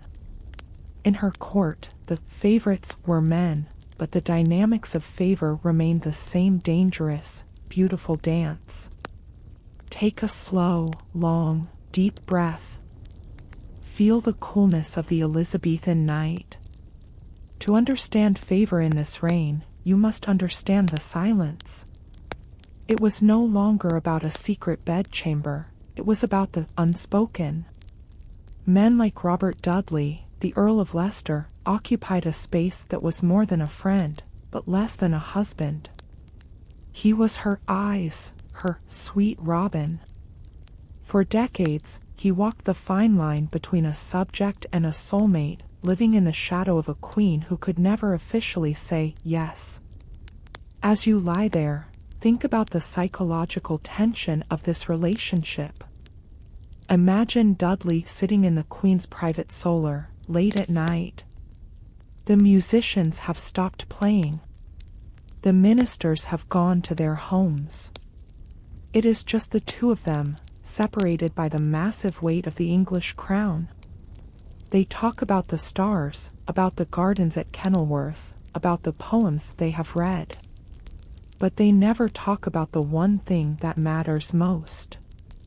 This was the unspoken favor. A love that lived in the gaps between the laws. Close your eyes, and let's walk through the long galleries of Elizabeth's palace. The floor is covered in fresh rushes, smelling of peppermint and hay. Notice the portraits on the walls. The men are dressed in dark velvets, their collars are high and stiff, their hands rest on the hilt of their swords. These men were the mistresses of the mind. They provided the emotional intimacy that the Queen was denied by her political reality. They were the mirrors in which she saw herself not as a ruler, but as a woman. Feel the rhythm of the palace at night. Step, step, step. The guards are moving in the distance, their halberds clinking against the stone. Elizabeth's favor was a prize more valuable than gold, but it was a prize that came with a terrible cost. To be the Queen's favorite was to be the target of every jealous lord in England. You were always one step away from the Tower, and one word away from exile. Dudley knew this. Essex knew this. Raleigh knew this. Think of the favor as a physical presence in the room. It was like a heavy, invisible curtain, separating the favorite from the rest of the world. When Elizabeth looked at Dudley, the rest of the court disappeared. For those few moments, they were just two people, tethered together by a history that started when they were children in the Tower. But the world was always watching. The ambassadors from Spain and France were writing letters, analyzing every smile, every touch, every long silence. Listen to the stillness of your own room, and compare it to the electric stillness of Elizabeth's presence. She used her favor as a weapon of state. By never marrying, she kept every prince in Europe hoping. And by keeping her favorites close, she kept her own court divided and manageable. The mistress's role had become a political strategy. It was a performative intimacy. Now, let us look at the heartbreak of this favor. Imagine Dudley watching Elizabeth dance with a younger man. He is older now, his hair is thinning, his influence is waning. He realizes that he is just another ornament in her grand design. He has spent his life waiting for a marriage that will never happen. He is a mistress in everything but name, dependent on the Queen's whim for his lands, his titles, and his dignity. The unspoken favor was a trap that held him until the day he died. As the night grows deeper, think of the letters they exchanged. "I would I were a milkmaid," Elizabeth once said, dreaming of a life without the crown. In her private moments with her favorites, she was that milkmaid. She was vulnerable, she was angry, she was human. They were the only ones who saw the cracks in the white lead makeup. They were the guardians of her humanity. But let us also consider the queen's side. To love a subject was to invite chaos. She saw what happened to her father when he let his heart rule his head. She saw the blood on the grass of Tower Green. So she chose the unspoken. She chose a love that could never be realized, but could never be taken away. It was a lonely, magnificent, and cruel choice. Listen to the sound of your own breathing. Like the waves of the sea, the favor of the queen rose and fell. We are honoring the complexity of these relationships tonight. We are seeing that mistress is not always a woman, and favor is not always a scandal. Sometimes, it is the only way a lonely ruler can find a heartbeat in a world of stone. Feel the weight of the history around you. The way the air feels thick with the memory of Elizabeth's long, silent reign. The unspoken favor is over now. The palaces are quiet. The letters are in archives, their ink fading, their secrets still half hidden. But the feeling of that love, that desperate, impossible connection, it remains in the atmosphere. Rest now, as the image of the Virgin Queen and her favorite dissolves into the shadows. You are safe, far away from the dangerous games of the Elizabethan court. You are a traveler in time, tucked away in the sanctuary of your own dreams. The night is long, and we have more to see.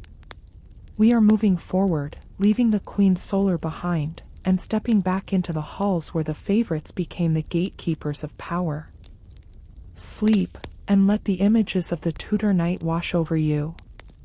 The silver light, the stiff velvet, the whispered poems, and the deep, heavy weight of a favor that could never be spoken aloud. The story is long, the night is vast, and you are safe in the flow of time. Sleep, just sleep.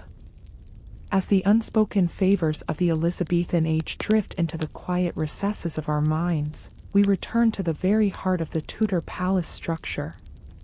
We are moving away from the grand halls, and standing before a small, unassuming wooden door. To the casual observer, it is just a door. But to the ambitious courtier, this is the most important threshold in all of England. We are entering the world of the gatekeepers of access.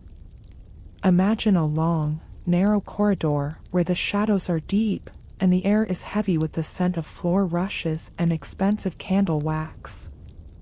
At the end of this corridor sits a woman.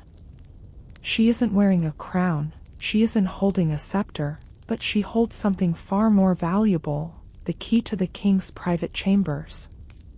In the Tudor court, power was not defined by your title, but by your proximity. And the mistress was the ultimate proximity.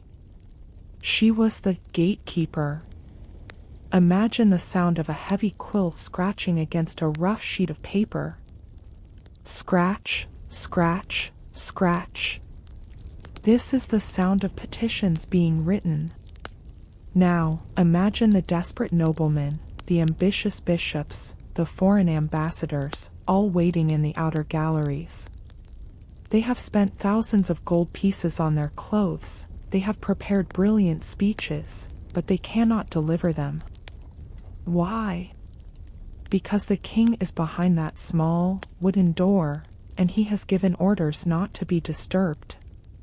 Except by her. The mistress's role as a gatekeeper was a masterpiece of soft power. She was the filter. If a minister wanted the king to sign a death warrant, he often had to go through her first. If an explorer wanted funding for a voyage to the New World, he had to find a way to please her. She became the unofficial secretary of the royal soul. While the official secretaries handled the state papers, she handled the state of the king's mind. As you lie there, think about the power of the unseen. We have thousands of documents from the Tudor era, letters, laws, and decrees. But we don't have the whispers that happened at that doorway. We don't have the conversations where she would say, "Your Majesty, Lord Thomas has been waiting for 3 days, perhaps his matter is not as urgent as he claims." Or, "The French ambassador brought a gift of pearls, perhaps he is worth listening to tonight." These were not just idle observations. They were the lifeblood of political influence. Close your eyes, and imagine the weight of the silence in the outer gallery. The courtiers are watching that door. Every time it opens, they hold their breath. If she emerges, they scramble to catch her eye. They offer her gifts, they offer her family titles, they offer her their loyalty. Why? Because they know that 5 minutes of her talking to the king while he is relaxed, while he is laughing, is worth more than 5 hours of formal debate in the council chamber. Take another long, slow breath. Feel the stillness of your own space. Now contrast that with the constant, spinning thoughts of a Tudor gatekeeper. She has to be more than a lover now. She has to be a master of logistics. She has to know who is in favor, who is falling, and who is a threat to her own position. She is the guardian of the king's energy. She knows when he is too tired to make a decision, and when he is feeling bold enough to change a law. Think of the privy chamber, the most private sanctuary of the monarch. This was her domain. Here, the king was not a god, he was just a man who needed peace. And by controlling that peace, the mistress controlled the kingdom. If she decided that a certain advisor was tiring for the king, that advisor would soon find himself barred from the palace. It was a quiet, bloodless, and terrifying form of execution. Imagine the smell of the room again. The heavy, sweet smell of the floor rushes, mixed with the sharp scent of the king's hunting hounds. The room is dim, the tapestries on the walls depict scenes of ancient walls and fortresses. In this atmosphere, the mistress's voice was the only one that didn't sound like a demand. It sounded like a suggestion. And in the ears of a paranoid king, a suggestion is much more powerful than a command. As the night grows deeper, consider the intellectual burden of this role. To be the gatekeeper meant you could never truly rest. You were always on. You had to analyze every word the courtiers said to you, looking for the hidden agenda. You had to remember who owed you a favor, and who you owed. You were the weaver of a web that spanned the entire court, and you had to make sure you were never the fly. Listen to the rhythmic sound of your breathing. Like the ticking of a clock, the history of the Tudors moves forward. The small wooden doors are still there, in the palaces of England, their timber scarred by centuries of use. But the influence of the women who stood behind them is still etched into the very fabric of the monarchy. They helped choose the men who would rule for the next 100 years. They decided which voices reached the king's ear, and which were lost to the wind. They were the silent diplomats. The women who governed from the doorway. The ones who realized that the most powerful place in the palace isn't the throne, but the threshold. Feel the weight of the history around you. The way the air seems to hold these ancient secrets. The gatekeepers of access are quiet now. The halls are empty. The courtiers have all gone to dust. But the story of the influence remains. We are honoring these women tonight, not just for their beauty, but for their strategic brilliance. For their ability to navigate a man's world with a grace and a sharp intelligence that history has often tried to ignore. Rest now, as the fire in the grate turns to a soft, pulsing ash.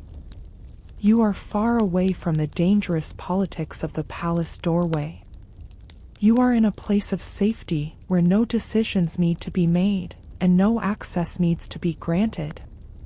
The story of the Mistresses is a story of power, but it is also a story of the mind. Sleep, and let the images of the Tudor halls wash over you. The long corridor, the flickering candles, the heavy wooden door, and the silent, heavy weight of the silver key.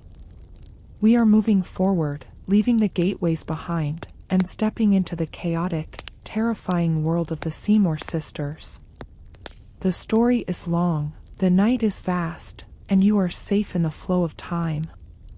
Sleep, just sleep. As the whispers at the doorways of power begin to fade, a new sound arises, the sound of shifting silk and the sharp, cold wind of ambition blowing through the halls of Wolf Hall. We have arrived at a moment that history remembers with a mixture of awe and terror. We are entering the scandal of the Seymour sisters. Imagine a quiet morning in the English countryside. The mist is heavy on the Wiltshire fields, and the stones of the Seymour family home are damp with the morning dew. Here, in this quiet place, a plan was being born. A plan that didn't just aim for a king's favor, but for his crown. After the fall of the Boleyns, the court was a vacuum of power, a dark, hungry space waiting to be filled. And the Seymours, led by the brothers Edward and Thomas, were ready to step into the light. Feel the stillness of your own room. Now, imagine the calculated silence of Jane Seymour. She was not a firebrand like Anne Boleyn. She was not a vibrant presence like Mary. She was a still water. Pale, quiet, and seemingly submissive. But in the Tudor court, silence was often a strategic choice. The Seymour brothers had coached their sister perfectly. They knew the king was exhausted by the storms of his previous marriage. He wanted a harbor. He wanted a plain Jane. But behind Jane's quiet exterior was the heavy weight of her family's obsession. Think of the psychological burden of being the sacrificial daughter. Every move she made, every time she lowered her eyes in the king's presence, was a rehearsed gesture designed to win a throne. Her brothers were the architects, and she was the building. They watched from the shadows, counting the seconds the king spent in her company, measuring the heat of his gaze. As you lie there, let the mind wander to the private chambers of the Seymours. The air is thick with the smell of old wood and iron. Here, the lines between wife and mistress were blurred into a dangerous gray area. The king was still married to Anne Boleyn when he began his pursuit of Jane. This was the scandal. It wasn't just an affair, it was a coup d'état happening in the bedchamber. The Seymour sisters, Jane, and her less-remembered sisters Elizabeth and Dorothy, were the faces of a family that was ready to burn everything down to reach the top. Imagine the sound of the king's horse arriving at Wolf Hall. The rhythmic thud, thud, thud of hoofs on the drive. Jane is waiting in the garden, a single rose in her hand. She doesn't speak. She doesn't need to. The king is captivated by her whiteness, her purity, the way she seems to offer him a clean slate. He sees her as a saint, unaware that she is the weapon of a family that has already planned her coronation. Close your eyes, and let the image of a silver thread fill your vision. This thread connects Jane to her brothers, and her brothers to the king's throat. The scandal of the Seymours was their patience. They didn't rush. They let the king's frustration with Anne Boleyn grow until it became a lethal weapon. They positioned Jane as the alternative, the good mistress who would become the true queen. But think of the sisters who were left in the shadows. Elizabeth Seymour, Dorothy Seymour. Their lives were also pieces on this board. They were married off to secure alliances, used as messengers, or kept in the background to ensure that the Seymour brand was everywhere. To be a Seymour woman was to be a soldier in a war of bloodlines. You were never just a sister or a daughter. You were an asset. Listen to the rhythmic sound of your breathing. Like the tide against the rocks, the fortunes of the Seymours were rising. And then, the unthinkable happened. Anne Boleyn was executed, and within days, Jane was the queen. The mistress had won the ultimate prize. But at what cost? The Seymour brothers didn't stop. They wanted more. They used Jane's position to enrich themselves, to seize lands, to control the king's council. The scandal was no longer about a love affair, it was about the total takeover of a kingdom. As the night grows deeper, imagine the weight of the crown on Jane's head. It was a crown bought with the blood of her predecessor. She was the mistress who became wife, the woman who proved that the king's heart was a revolving door. But her reign was a short, tragic flash in the pan. She gave the king the son he wanted, and then she slipped away into the dark, dying in the cold halls of Hampton Court. But the Seymour scandal didn't die with her. Her brothers continued their climb, eventually leading to their own executions. The fire they had started consumed them in the end. As you lie there, think of the Seymour sisters as the ghosts of ambition. They remind us that in the Tudor world, favor was a hungry beast. It could give you a kingdom, or it could give you a grave. Feel the weight of the history around you. The way the air feels heavy with the memory of those high-stakes gambles. The Seymours are gone, their names are etched in cold stone, but their story is a warning that echoes through the corridors of time. A warning about the cost of power, and the fragility of the human heart in the face of greed. Rest now, as the image of the Seymour sisters dissolves into the night. You are safe, far away from the dangerous plots of Wolf Hall and the shadows of the Tudor court.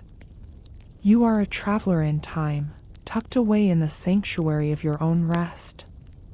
The night is long, and we have more to see. We are moving forward, leaving the scandals behind, and stepping into the mind of the survivor. Sleep, and let the images of the Tudor night wash over you. The mist on the fields, the cold stone of the manor, the rustle of a white silk dress, and the deep, heavy weight of a family's ambition. We are moving toward the end of the day, toward the intelligence of the heart, toward the women who knew how to stay when everyone else was forced to leave. The story is long, the night is vast, and you are safe in the flow of time. Sleep, just sleep. As the chaotic echoes of the Seymour scandal fade into the cold, damp stones of history, we enter a space that is much more quiet, but far more profound. We are stepping away from the outward ambition of families and the glitter of jewelry, to look at the most powerful tool a royal mistress ever possessed. We are entering the world of the intelligence of the heart. To survive in the Tudor court for a month was an achievement, but to remain at the king's side for years required a genius that no book could teach. It was a mastery of the invisible, a constant, silent reading of a man who was as unpredictable as a winter storm on the Atlantic. Imagine a room at Whitehall, the fire is burning low, and the king is pacing. He is angry, he is paranoid, he feels the weight of his sins and the pressure of his enemies. This is where the intelligence of the heart begins. Feel the air around you grow still, as if you are standing in that very room. A mistress with this intelligence didn't speak when the king was shouting. She didn't offer advice when he was looking for a fight. Instead, she understood the architecture of the royal mood. She knew that beneath the roar of the lion was the whimpering of a lonely, frightened child. She was a master of the long pause. She would wait for the silence to become heavy, and then she would speak just one word, a word that felt like a cool hand on a fevered forehead. Think about the mental exhaustion of this role. To have the intelligence of the heart meant you could never truly turn your mind off. Every time the king looked at you, you were scanning his face for a flicker of doubt, a shadow of boredom, or a spark of irritation. You had to be a human barometer, sensing the atmospheric pressure of the court before anyone else.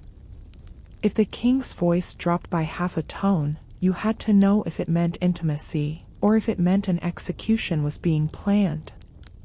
This was a survival strategy written in the language of intuition. Close your eyes, and imagine the sound of a lute being tuned in a distant gallery. Ping, ping, pull.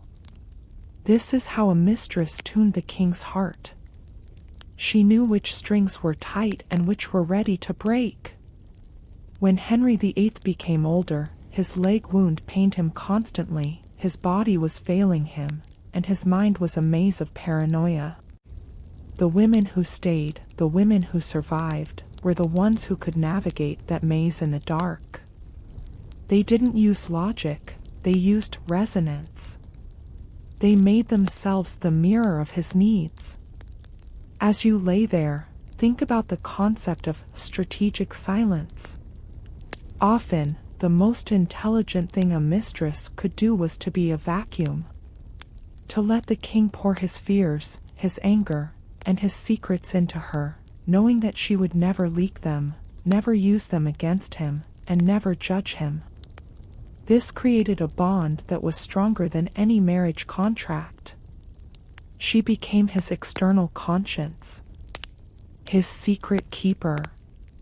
The only person in the world who saw the king without his armor, both literal and metaphorical. But let us look deeper into the intelligence of it. It was also a form of manipulation, but a manipulation born of necessity. To keep a man like Henry interested, you had to be a constant puzzle. You had to be the rose we talked about earlier, but a rose that changed its scent every day. One day you were the scholar, discussing the works of Erasmus. The next, you were the huntress, riding through the woods with a falcon on your wrist. The next, you were the motherly figure, bandaging his wounds. You had to be an entire court of women within one body. Listen to the rhythmic sound of your own breathing. Like the ticking of a clock in a silent hallway, time moved differently in the king's private rooms. Hours could pass without a word being spoken, and yet, an entire political shift could occur. The intelligence of the heart allowed these women to sense when the king's advisors were gaining too much ground, or when a new girl in the queen's household was becoming a threat. They didn't fight these battles in public. They fought them with a gentle touch on the arm, a specific song played at midnight, or a well-timed story about a dream they had. Think of the psychological toll on the woman. Who was she when she was alone? When she finally went to her own bed, and the mask was allowed to drop, what was left? To be so many things for one man is to risk losing your own self. The intelligence of the heart was a beautiful gift, but it was also a slow poison. It required a constant suppression of one's own feelings, one's own anger, and one's own desires. You had to be a vessel. And vessels are often empty when they aren't being used. As the night grows deeper, Imagine the moonlight hitting the stone floors of Hampton Court. The king is finally asleep, his breathing heavy and labored. The mistress is sitting by the window, looking out at the river. She is the smartest person in the palace, yet she has no title that reflects her power. She is a ghost who runs the machine. She is the intelligence that keeps the Tudor heart beating. Feel the weight of the history around you. The way the air feels thick with the memory of these silent strategists. We often celebrate the warriors and the kings, but tonight we are celebrating the listeners. The observers. The women who understood that power is not about who speaks the loudest, but about who understands the silence. They were the true masters of the Tudor age. Rest now, as the image of the silent chamber and the flickering fire dissolves into the dark. You are safe, far away from the exhausting games of the heart and the dangerous moods of kings. You are a traveler in time, tucked away in the sanctuary of your own rest. The night is long, and we have more to see. We are moving forward, leaving the private rooms behind, and stepping into the inevitable twilight. Sleep, and let the images of the Tudor night wash over you. The sound of the lute, the shadow on the wall, the gentle touch of a hand, and the deep, heavy weight of an intelligence that was never written in books. We are moving toward the end of the day, toward the fading light, toward the women who saw the sun set on the Tudor dynasty and survived to tell the tale in their own hearts. As the deep, intuitive connections of the heart begin to stretch and fray, we find ourselves leaving the warmth of the private chambers and stepping into a colder, more desolate light. We are arriving at the moment that every woman in the Tudor court feared in the quietest hours of her soul. We are entering the long, fading shadows of the inevitable twilight. Imagine a garden in late October. The sky over England is a heavy, bruised purple, and the last of the summer roses are blackening on the vine. The air is sharp with the smell of wet earth, decaying leaves, and the distant, bitter smoke of a bonfire.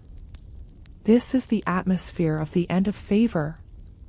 In the Tudor world, royal favor was not a permanent gift, it was a loan with a very high interest rate. And for every mistress, the day eventually came when the king stopped looking at her as his son, and started looking at her as a shadow that had stayed too long. Feel the coolness of the evening air as it settles in your room.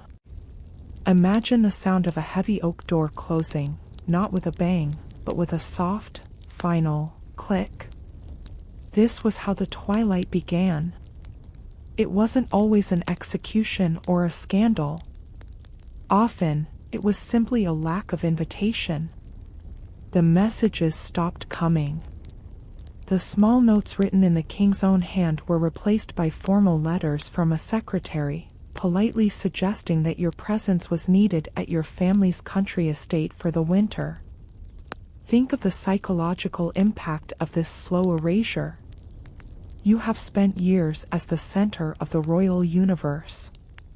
You have influenced laws, you have held the king's secrets, you have been the gatekeeper to the throne. And now, you are becoming a ghost while you are still breathing. You walk through the halls of Hampton Court, and you notice that the younger courtiers no longer scramble to catch your eye. They look past you. They look through you. You have become the former favorite, a title that carries the weight of a lead shroud. Close your eyes, and let the mind wander to the packing of the trunks in a dimly lit chamber. Imagine the sound of heavy silk being folded, the rustle, rustle, rustle, as your gowns are laid into iron-bound wooden chests. These are the same gowns that saw the heights of your power at the royal masques. Now, they are being taken away from the light. You are leaving the palace, not in a carriage of gold, but in a quiet, somber procession in the middle of the night. The Thames River is dark and oily, its water lapping against the stone stairs, sounding like 1,000 whispered, cold goodbyes. As you lay there, think about the crushing silence of the English countryside. Most mistresses were retired to manor houses far from the noise of London. At first, the silence must have felt like a relief after the electric, dangerous tension of the court. But as the weeks turned into months, and the months into years, that silence became a desert. You are a woman who once heard the heartbeat of a nation, who once knew the king's private thoughts before his ministers did, and now, you only hear the wind howling in the chimneys and the steady drum of rain on the lead roof. Let us sit with her for a moment by that cold fireplace. She is older now, her face a map of the secrets she has kept. Her hair, once scented with the finest French perfumes and decorated with pearls, now smells of wood smoke and old wool. She looks into the glowing embers, the same embers we have been watching all night. She remembers the masquerades. She remembers the feel of the king's hand on her waist during a midnight dance. She remembers the heat of the political battles in the council chamber. Was it real? Or was it all a dream brought on by the heavy incense and the flickering candles of the palace? Listen to the rhythmic sound of your own breathing. Like the turning of a heavy tide, favor had washed in, and now favor had washed out, leaving her stranded on a lonely, forgotten shore. The inevitable twilight was a time of deep reflection. Many of these women turned to religion, seeking a peace that the king's love could never provide. They built small chapels, they gave their remaining wealth to the poor, they tried to wash the scent of the court off their souls. But the memories were stubborn. They lived in the between spaces of history. Think of the twilight as a strange form of survival. To be forgotten was often a blessing in the Tudor age. Those who stayed in the light too long, those who refused to leave the king's side, often ended up on the scaffold at Tower Green. By slipping into the shadows of the countryside, these women kept their heads and their lives. Elizabeth Blount lived to see her son become a duke. Mary Bullen found a quiet love that was finally hers alone.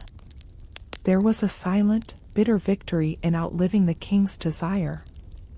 As the night grows deeper, imagine the twilight turning into a permanent, starless night. One by one, the great voices of the Tudor age are being extinguished like candles in a draught. The king is dead. The palaces are being renovated by his children, who want to erase their father's sins.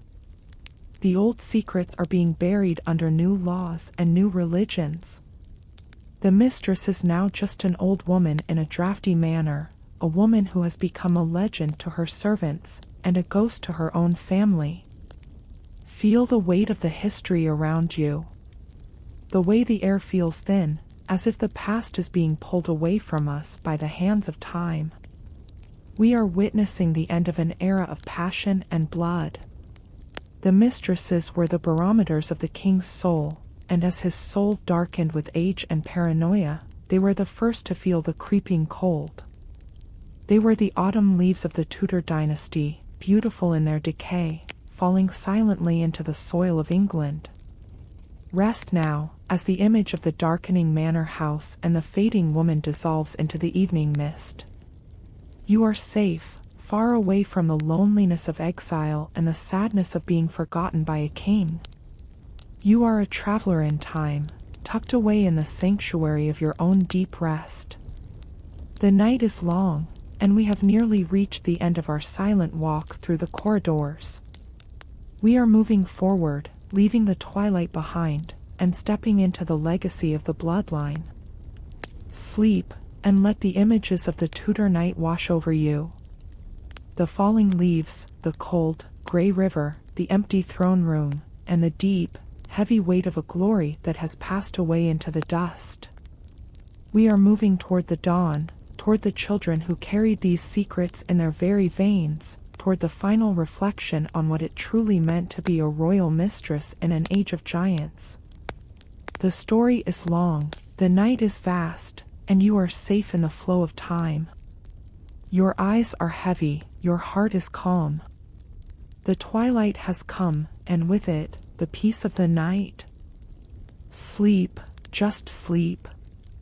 As the twilight of the Mistresses fades into the deep indigo of history, we begin to realize that their story did not end in those drafty manor houses or silent country gardens. We are moving away from the fading light of individual lives, and into something much more permanent. We are entering the vast and hidden world of the genetic legacy. Imagine a drop of dark, royal ink falling into a clear glass of water. Watch as it swirls, spreads, and slowly colors the entire vessel with its invisible presence. This is how the blood of the Tudor mistresses moved through the veins of England. They were not just temporary visitors in the king's bed, they were the silent ancestors of the future. Their DNA, their traits, their intelligence, and even their very faces were woven into the tapestry of the British aristocracy for centuries to come. Feel the stillness of your own room. Let us think of the children born in the shadows, the ones whose names often carry the prefix Fitz, meaning son of. Children like Henry Fitzroy, the boy born to Elizabeth Blunt in a quiet house in Essex. He was the living, breathing proof that the king's blood could be passed on through the love of a mistress. Though he died young, the acknowledgement of his birth shifted the way the monarchy viewed legitimacy forever.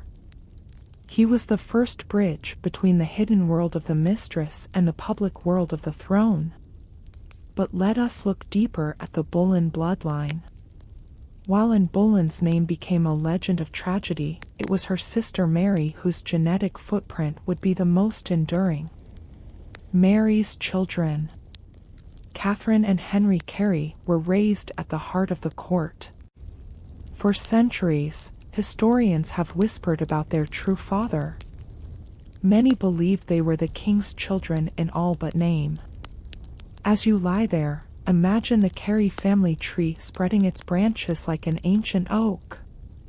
These descendants didn't just fade away, they became the guardians of the Elizabethan age. Think of the Knowles and the Sackvilles, the great families who held the keys to the kingdom during the reign of the Virgin Queen. They were Mary Boleyn's grandchildren. They carried her sharp wit and her ability to survive into the highest offices of the land. When you look at the face of a modern British aristocrat, or even the late Queen Elizabeth II herself, you are looking at the distant reflection of Mary Boleyn. The blood of the other Boleyn girl eventually returned to the throne she was never allowed to sit upon. This is the ultimate, silent victory of the mistress. Imagine the concept of the royal ghost. Have you ever walked through a portrait gallery and felt a strange sense of recognition? A certain high forehead, a specific, piercing gaze, or a defiant curve of the lip that seems to travel through time? That is the genetic legacy. It is the ghost of a Tudor favorite looking back at you from a Victorian painting. It is the intelligence of a woman who once whispered in Henry's ear, now manifesting in a statesman debating in Parliament 200 years later. They never truly left, they just changed their names and their titles. Think of the Spencer family, the ancestors of Princess Diana. Their lineage is a complex web that touches the very heart of the Tudor favorites. The legacy of the mistress was a fresh infusion of vitality into the often stagnant blood of the old nobility. These women brought the energy of the rising gentry, the survival instincts of the ambitious, and a physical beauty that had captured the most powerful man in Christendom. They ensured that the Tudor spark, that fierce, calculated fire, would survive long after the last direct Tudor monarch had breathed her last. As the night grows deeper, imagine the weight of family secrets. In the great houses of England, like Hatfield House or Knowle, there are private archives filled with letters and Bibles. Inside these books, written in the margins, are the true family trees. The aristocracy always knew which branch of their family came from a royal favor. For them, it was not a source of shame, but a secret, golden mark of distinction. It was a connection to the sun, even if it was a connection forged in the dark. Listen to the rhythmic sound of your own breathing. Like the heartbeat of history, the legacy continues. As you drift closer to the edge of sleep, think about how vast the world is, and yet how intricately we are connected to these ancient pulses. The atoms that made up the silk of Mary Boleyn's sleeves, the molecules of the musk perfume Elizabeth Blunt wore, they have been recycled by the earth 1,000 times. They are in the air, in the water, and in the soil. And the genes they carried are still walking the streets of London, New York, and everywhere the English story is told. The genetic legacy was a slow, patient form of justice. While the queens often died in childbed or on the scaffold, the mistresses lived on through their children. They didn't need a coronation to be the mothers of England. They did it through the quiet, unstoppable force of nature. Every time a new generation was born into the houses of Carey or Seymour, the influence of the mistress was renewed. They were the silent architects of the British ruling class. Feel the weight of the history around you. The way the air feels thick with the memory of 1,000 births and 1,000 lives. We are honoring the continuity of life tonight. We are acknowledging that no life is ever truly lost to the vacuum of time. We are all part of a chain that stretches back into the dark stone corridors of the Tudor court. And the women we have spoken of, the shadow queens, they are the strongest links in that chain. Rest now, as the image of the golden family tree dissolves into the velvet dark. You are safe, far away from the complexities of lineage and the burdens of ancestral secrets. You are a traveler in time, tucked away in the sanctuary of your own deep rest. The night is long, and we have nearly reached the final chapter of our walk through the palace. We are moving forward, leaving the genetic maps behind, and stepping into the final, peaceful silence of history. Think of the River Thames once more, flowing steadily past the tower and the palaces. It carries the water of the past into the ocean of the future. Just as the blood of the mistresses flowed into the future of a nation. Their whispers became the shouts of their descendants. Their beauty became the standard of a new age.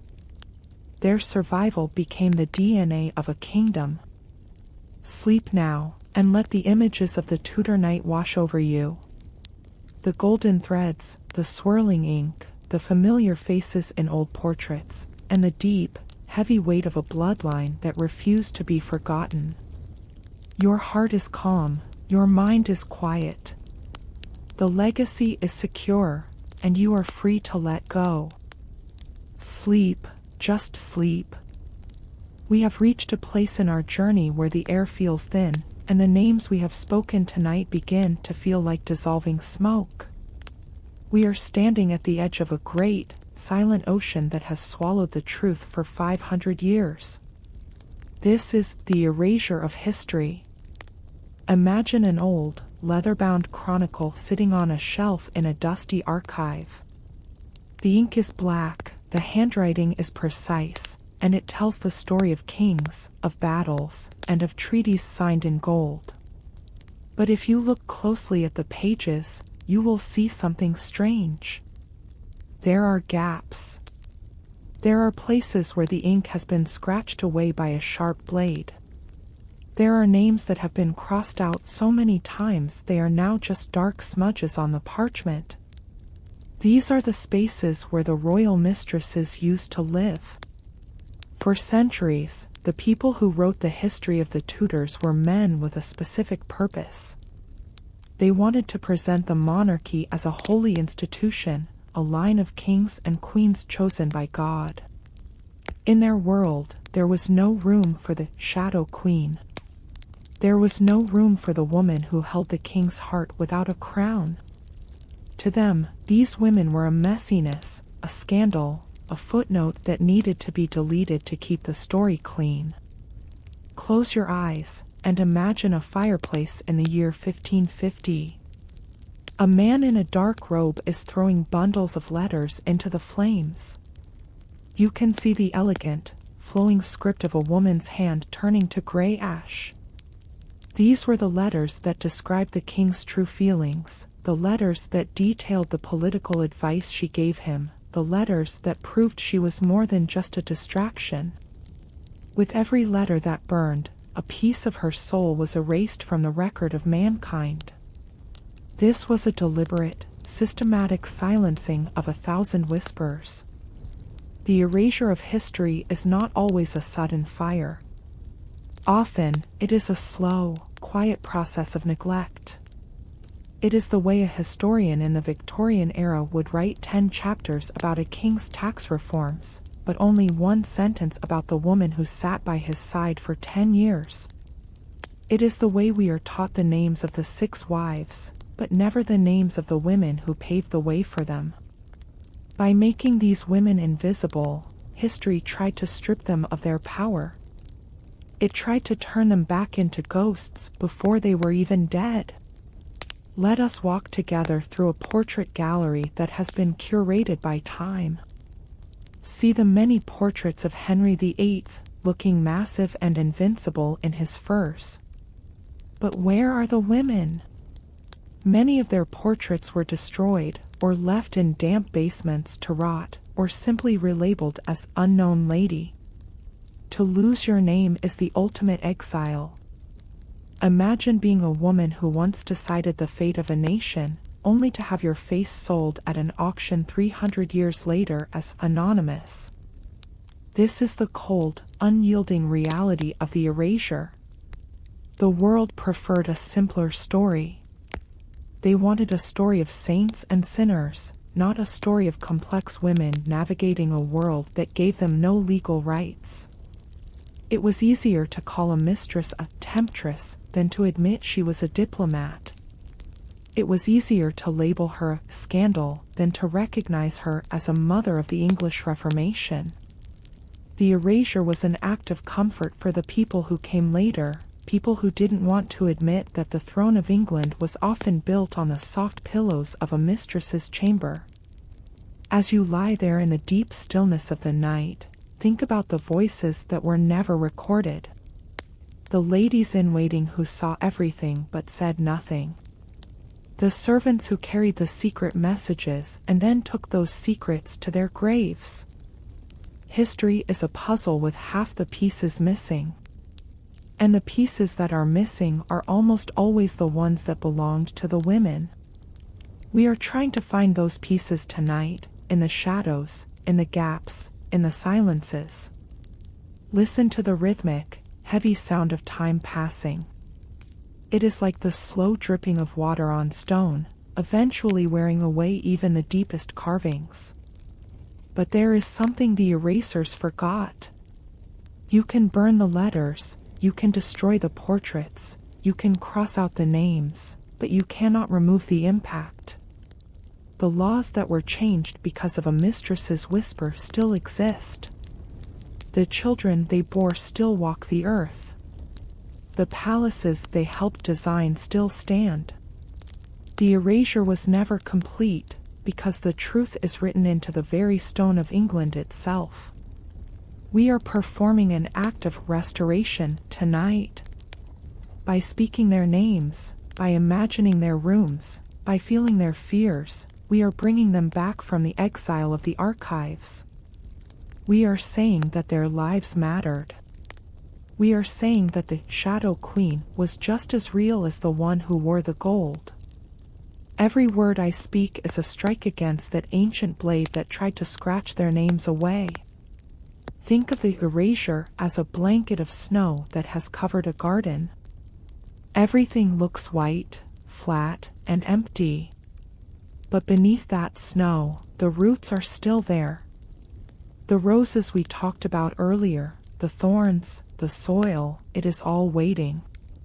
And as we talk, the snow is melting. The garden is reappearing.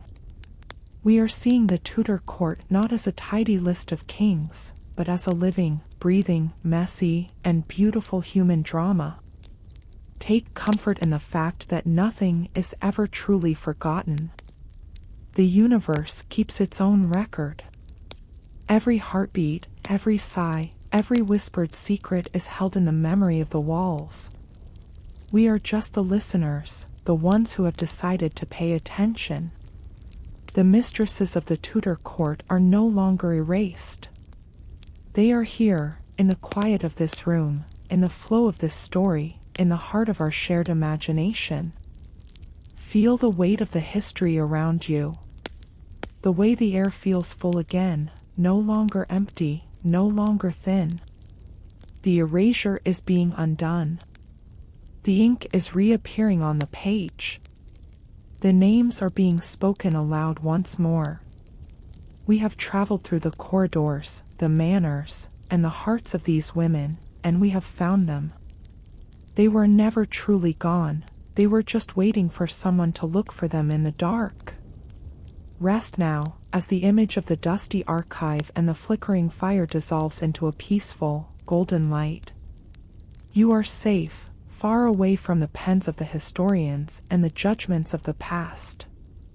You are a witness to the truth, tucked away in the sanctuary of your own rest. The night is long, and we have reached the final bridge of our journey. We are moving forward, leaving the erasure behind, and stepping into the final silence. Sleep, and let the images of the Tudor night wash over you. The scratched parchment, the gray ash, the anonymous portraits, and the deep, heavy weight of a truth that refused to be buried. We are moving toward the end of the story, toward the final breath, toward the peace that comes when the secrets are finally told. The story is long, the night is vast, and you are safe in the flow of time. Your heart is steady, your mind is at peace. The restoration is complete. Sleep, just sleep. We have reached the end of our long walk through the shadows of the Tudor court. The candles have all burned down to pools of wax, the fires are nothing but cold, gray ash, and the great stone corridors are finally still. We are entering the final silence. But before we let the darkness fully embrace us, we must look at what remains. We must ask ourselves what these hidden lives have taught us, and what wisdom we can carry back from the 16th century into our own world. As you lie there, feeling the weight of the blankets and the stillness of the room, think about the lessons written in the silk and the stone. The story of the Tudor royal mistress is not just a story of scandal or power. It is a profound lesson in the resilience of the human spirit. These women were placed in impossible situations. They lived in a world where they had no legal rights, no votes, and no voice of their own. Yet, they found a way to be heard. They taught us that power is not always about the person sitting on the throne, it is about the person who understands the human heart. This is our first educational takeaway tonight, the power of influence over authority. Authority is given by a crown or a title, but influence is earned through intelligence, empathy, and strategy. The mistresses proved that even in the most restrictive societies, a sharp mind and a loyal heart can change the course of history. As you drift toward sleep, remember that in your own life, your ability to listen, to understand, and to support others is a far greater power than any position or title could ever give you.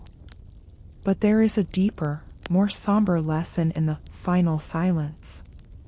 It is the lesson of impermanence. We have seen the rise and fall of families like the Boleyns and the Seymours. We have seen the Diamonds and the manor houses. And where are they now? They are dust and echoes. The Tudor era teaches us that the pursuit of power for power's sake is a hollow journey. The things that truly lasted, the things that survived the erasure, were the genuine human connections. The moments of true comfort the mistress gave a lonely king. The quiet love Mary Bullen found away from the court. These are the only things that time could not kill. Close your eyes, and let the wisdom of the centuries wash over you. We learn from these shadow queens that survival often requires a quiet strength. You do not always have to shout to be important. You do not have to be at the center of the stage to be the architect of the play. Sometimes, the greatest impact is made in the whispers, in the small kindnesses, in the strategic silence. Life is not always about winning the crown. Sometimes, it is about surviving the storm with your soul intact. Think of the genetic legacy we discussed. It teaches us about interconnectedness. No one is truly a footnote in history. Every life, no matter how hidden, flows into the next. We are all part of a grand, unfolding story that began long before we were born and will continue long after we are gone. Your existence, your choices, and your love are seeds planted in the soil of the future. Just as the mistresses' lives shaped the aristocracy of today, your life is shaping the world of tomorrow in ways you may never see. Listen to the rhythmic sound of your breathing. It is the bridge between the past and the present. The Tudor mistresses faced fear every day, yet they mastered the intelligence of the heart. They taught us that emotional intelligence is a survival skill. To understand the moods of others, to navigate conflict with grace, and to remain steady when the world is chaotic, these are the tools of the wise. As you sleep, let your mind absorb this quiet wisdom. Be the master of your own heart, just as they were the masters of theirs. The final silence is not an ending, it is a reflection. We look back at the gilded cages and the diplomatic pillows not to judge, but to understand the human condition. We are all searching for the same things: security, love, and a place to belong. The Tudor court was a magnified version of our own struggles. Their failures remind us to be humble, and their victories remind us to be brave. The lesson of history is ultimately a lesson in perspective. From our vantage point 500 years later, we see that the scandals were temporary, but the changes were permanent. The religious reforms, the cultural shifts, the family lines. It reminds us that our current worries and anxieties are also temporary. They are just the fog of the moment, and like the fog over the Thames, they will eventually lift to reveal the dawn. As the night reaches its deepest point, feel the peace that comes with the end of the story. The erasure has been undone. The names have been spoken. The lessons have been learned. You have traveled through time, you have walked the corridors, and you have stood in the presence of the shadow queens.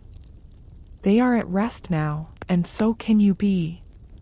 There is no more politics, no more secrets, no more weight to carry.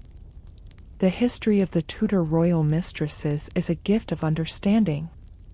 It tells us that history is not made of stone, but of people. People who felt the same cold, the same warmth, and the same hope that you do. By remembering them, we honor our own humanity.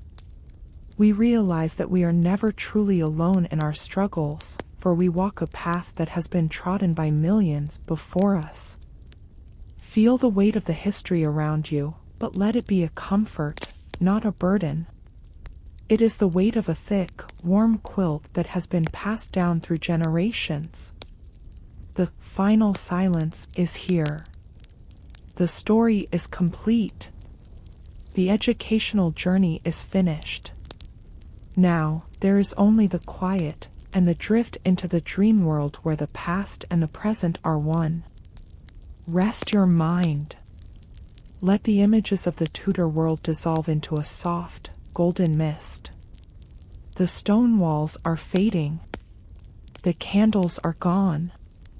The whispers have turned into a lullaby. You are safe. You are peaceful. You are at the end of the road. Sleep, and let the wisdom of the hidden lives guide your dreams. The lessons are yours now. The peace is yours. The night is yours. The story is long, the night is vast, and you are safe in the flow of time. Sleep, just sleep. Good night.